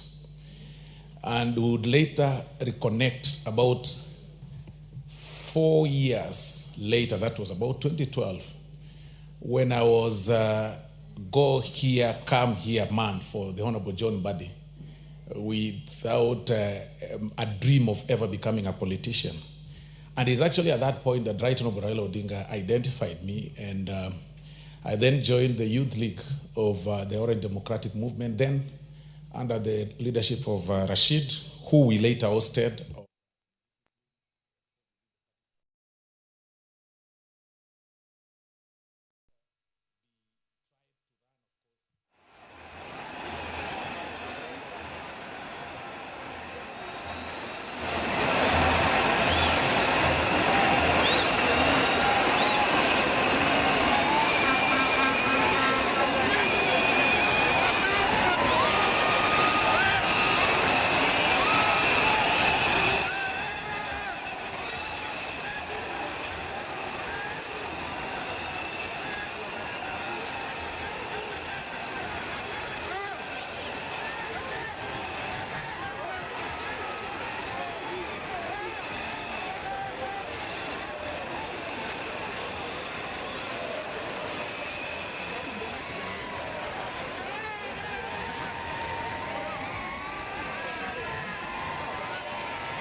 He was a man full of wisdom. Somebody said earlier this morning, Mr. Speaker, that we equate him to he's our current Nelson Mandela.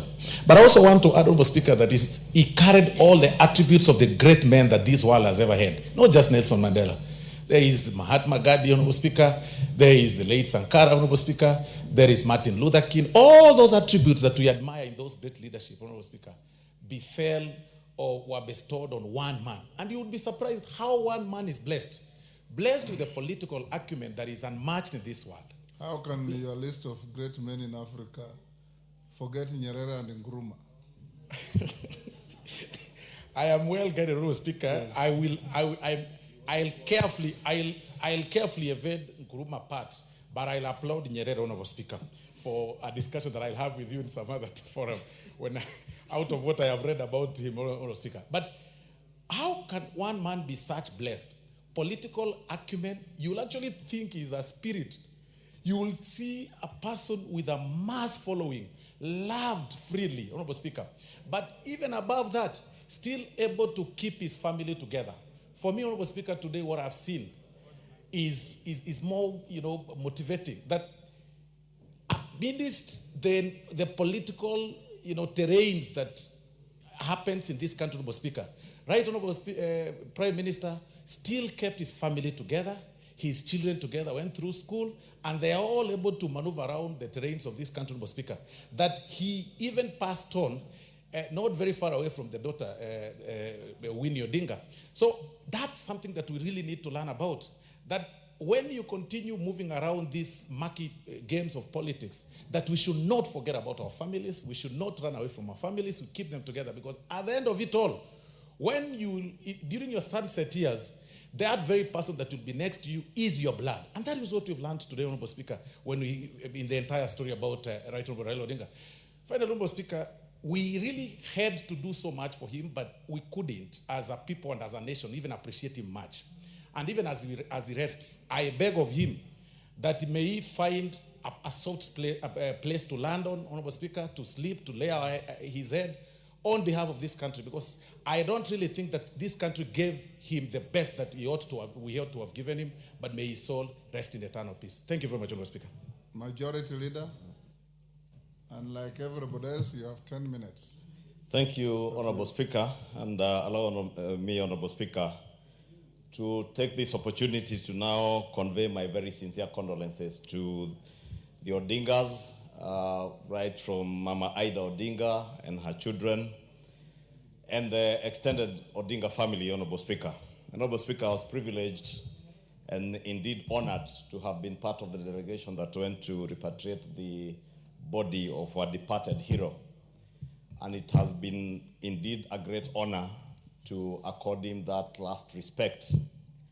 And allow me, Honorable Speaker, to request Kenyans, even as we express our condolences to the family, to allow this great man not only to rest in peace, Honorable Speaker, but to be sent off with the dignity that he deserves.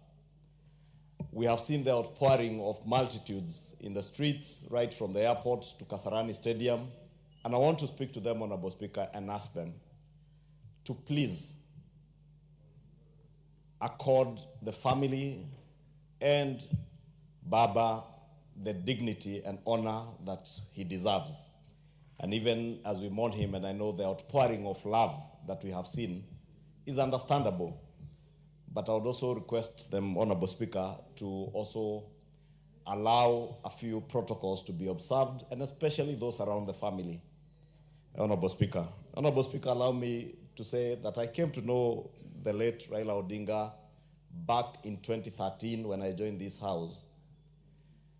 And often, Honorable Speaker, I found myself on the opposite side of where Raila Odinga was and where you were that time, Honorable Speaker, and you recall.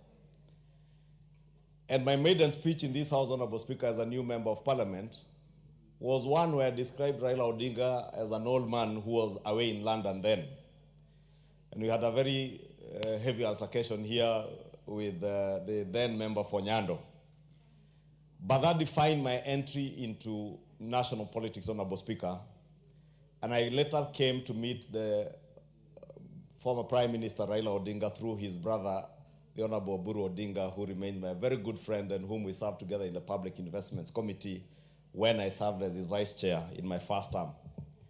And I remember, Honorable Speaker, one day when we were in a report writing retreat in Mombasa, the Honorable Oburu Odinga asked me, "What is your problem with my brother?"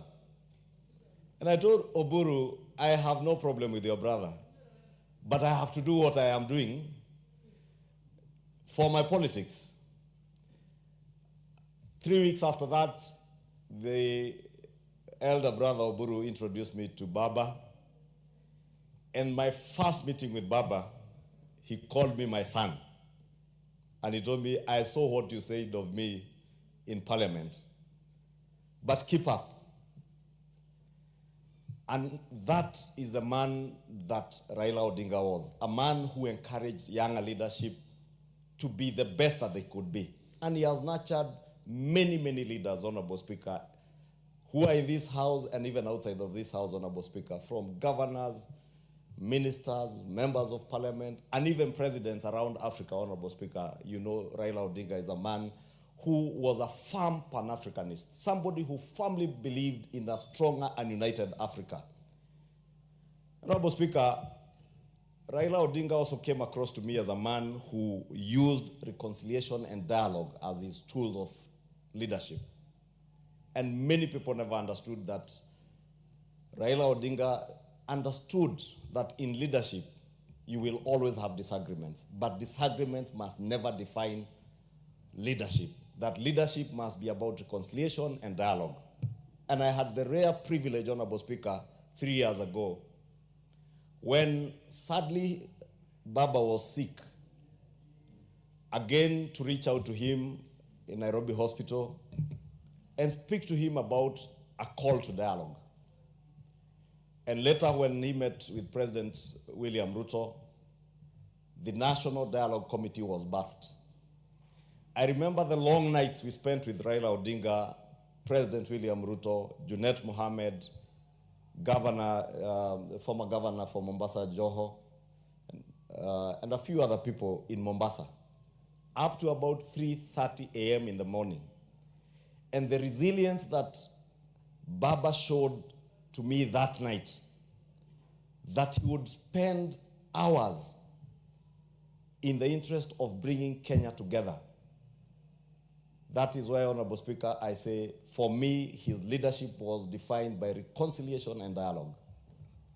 even the birth of the broad-based broad-based government, Honorable Speaker, again shows who Raila Odinga was and how he truly believed in dialogue and reconciliation among us Kenyans.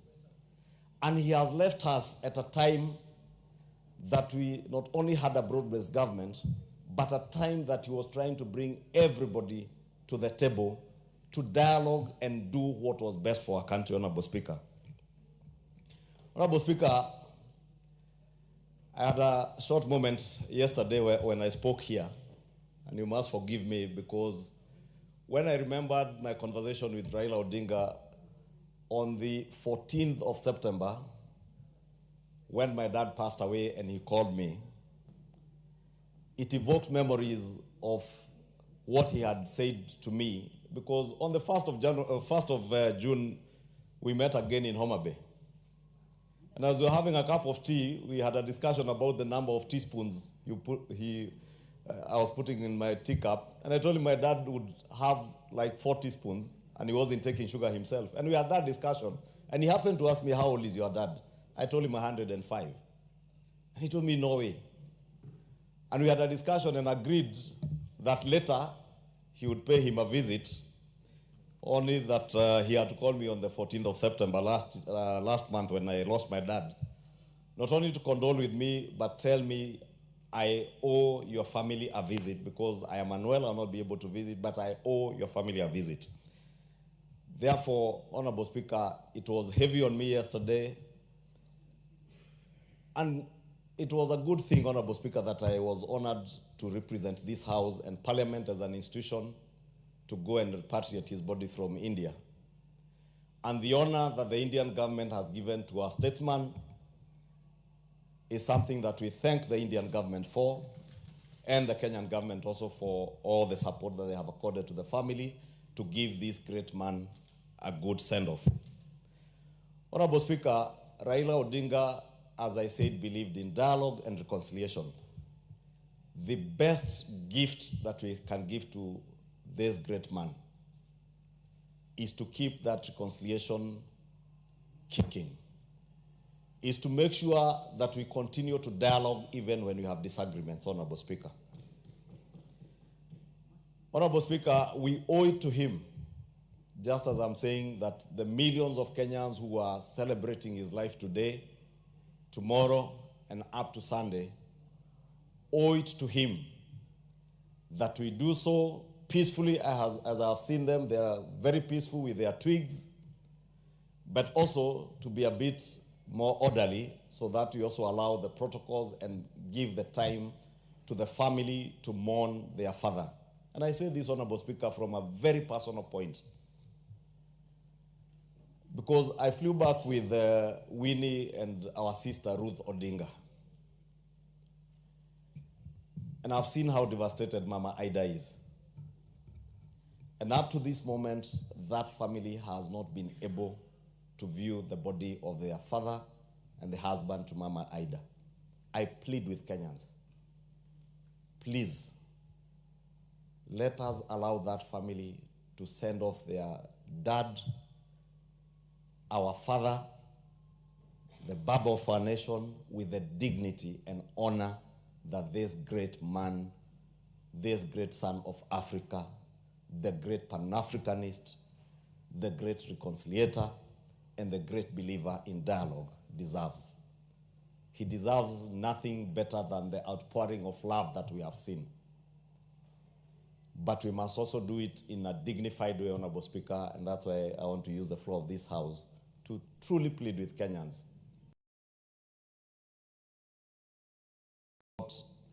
Raila Jr., Rosemary, Winnie, Mama Ida are going through at this time, having gone through it just a few weeks ago. And it's only that plea that I can make on their behalf, that we allow them to mourn and give this man the great and dignified send-off that he deserves, Honorable Speaker. I mourn and I celebrate Baba. And Honorable Speaker, as you said yesterday, Raila Odinga has left us, but long live Baba. Your spirit, your legacy, lives on in this country, and we will honor your legacy by staying true to the many ideals that you stood for, the ideals for dialogue, reconciliation. Give him 2 minutes.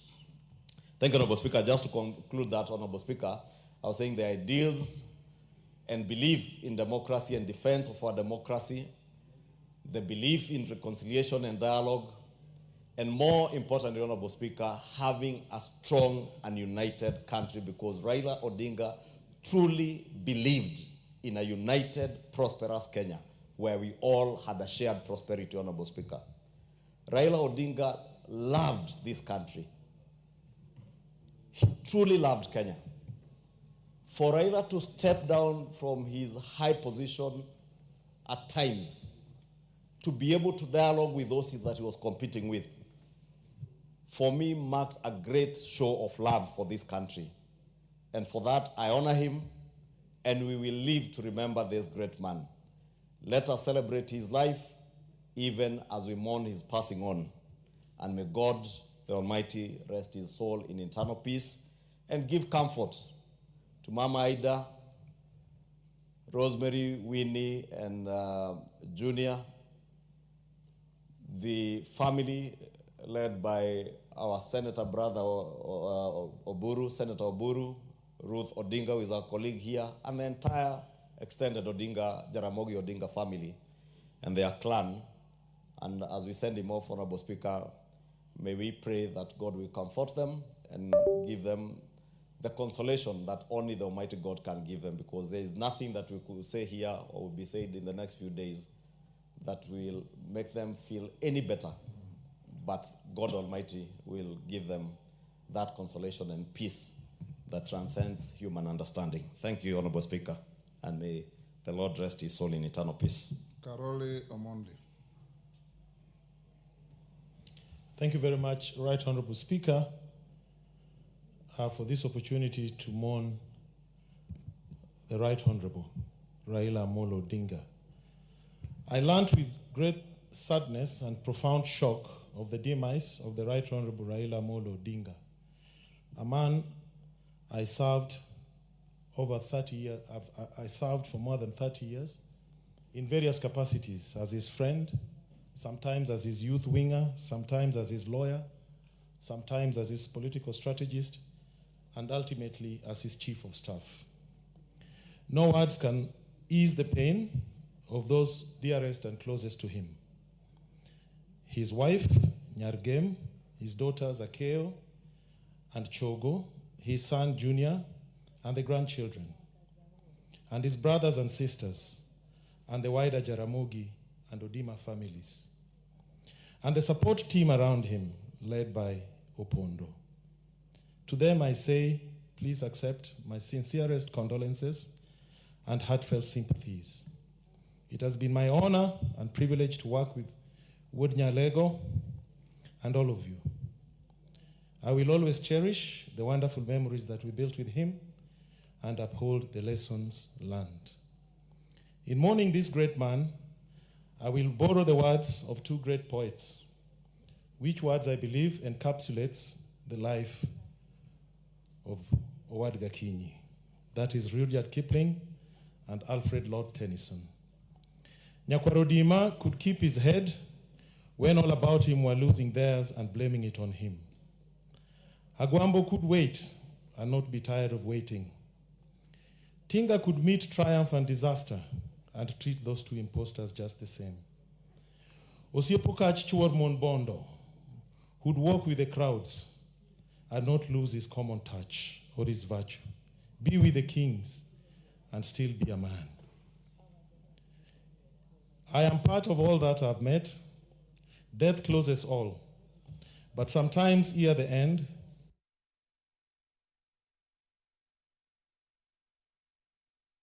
some work of noble note be done. Though much is taken, much abides. And though we are not now, that strength which in old days moved earth and heaven, that which we are, equal temper of heroic hearts, made weak by time and fate, but strong in will, to strive, to seek, to find, and not to yield. The goal remains within the compass of our attainment. The flames of freedom burn eternally. We will one day deliver the dream. Eternal rest grant him, O Lord, and let the perpetual light shine upon him. May he, through the mercy of God, rest in peace and rise in glory. I plead that this great loss should unite us as Kenyans and not divide us. I appeal that we accord Baba's family all the support, respect, and dignity that they need for comfort. Raila, the body will fade, but Raila, the spirit will never die. Thank you very much, Right Honorable Speaker. Thank you. Thank you, Carola Mondi. Was that Rudyard Kipling or P.W. Yeats? There's another poem like that from P.W. Yeats. This was Rudyard Kipling. Yes. Yes, Musa Sirma.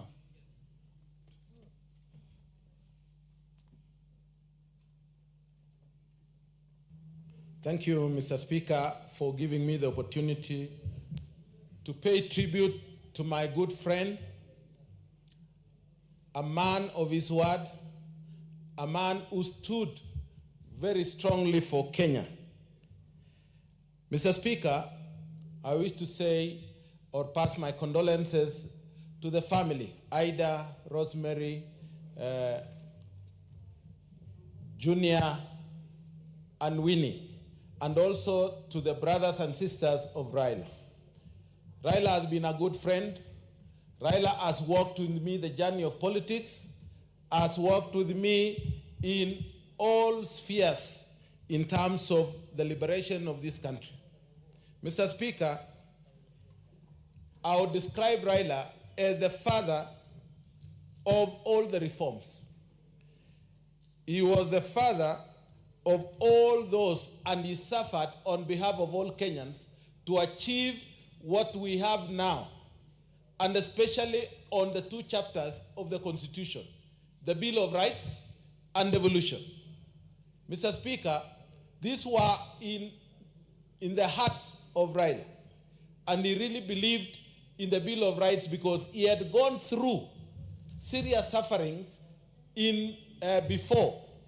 And I can tell you, Raila did not have any grudge with anybody. At the time, when he ran for a presidential election in 1997, after that, they agreed with Moi. And Moi, you know, had taken him into detention. I asked him, aren't you wrong to be working with Moi now? He said that is history. That was the law at that time. That's the Constitution. We need to go into this government to be able to bring reforms inside. And he came until he became the Secretary General of KANU at that time. In the process, Mr. Speaker, there was changes and favorism in terms of selection of presidential flag bearer. And Raila bolted out and said, Kibaki Tosha. In no time, we were in the opposition. And when we were in the opposition, we saw that life was unbearable.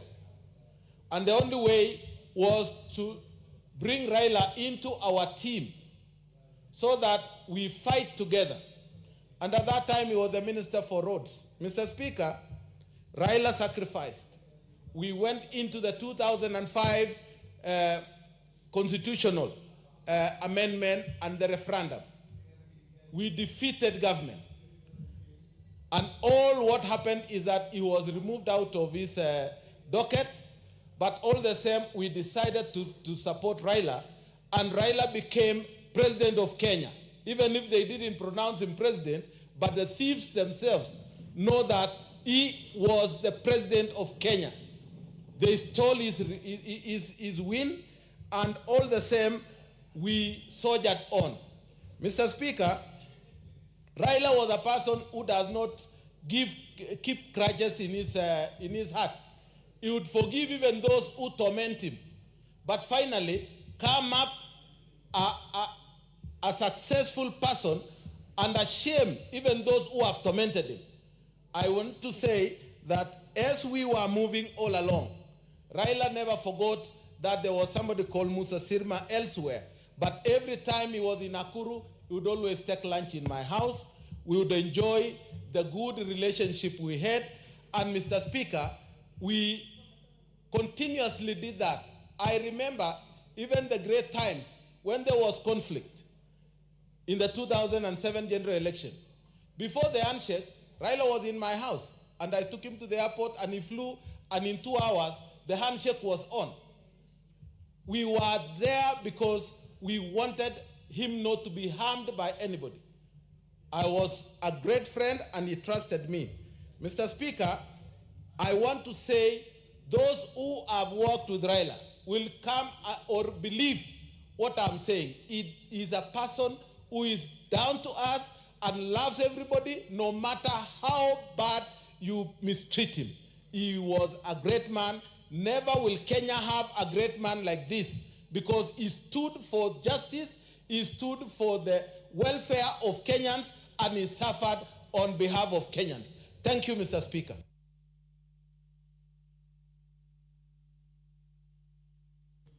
Zamzam Chimba.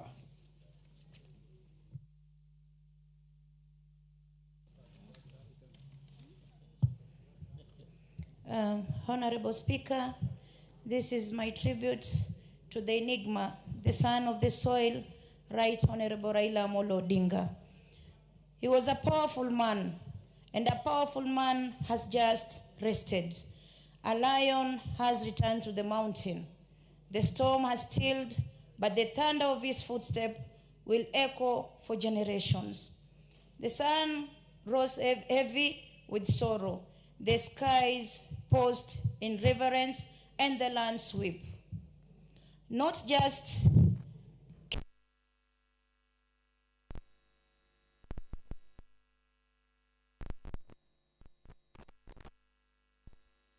he transcends. He takes a break, a half-time. A warrior rests after decades on the front line of justice, democracy, and the dreams of a nation. Raila was never just a politician, Honorable Speaker. He was a movement, a rhythm in our national heartbeat, a voice that thundered in parliament, whispered in prison cells, and sang for the streets of Kibera to the hearts of millions of Kenyans. His was a life powered out, fully, completely, in service of a better Kenya. He was imprisoned, vilified, betrayed, but never broken, Honorable Speaker. He was never silent and never afraid. He stood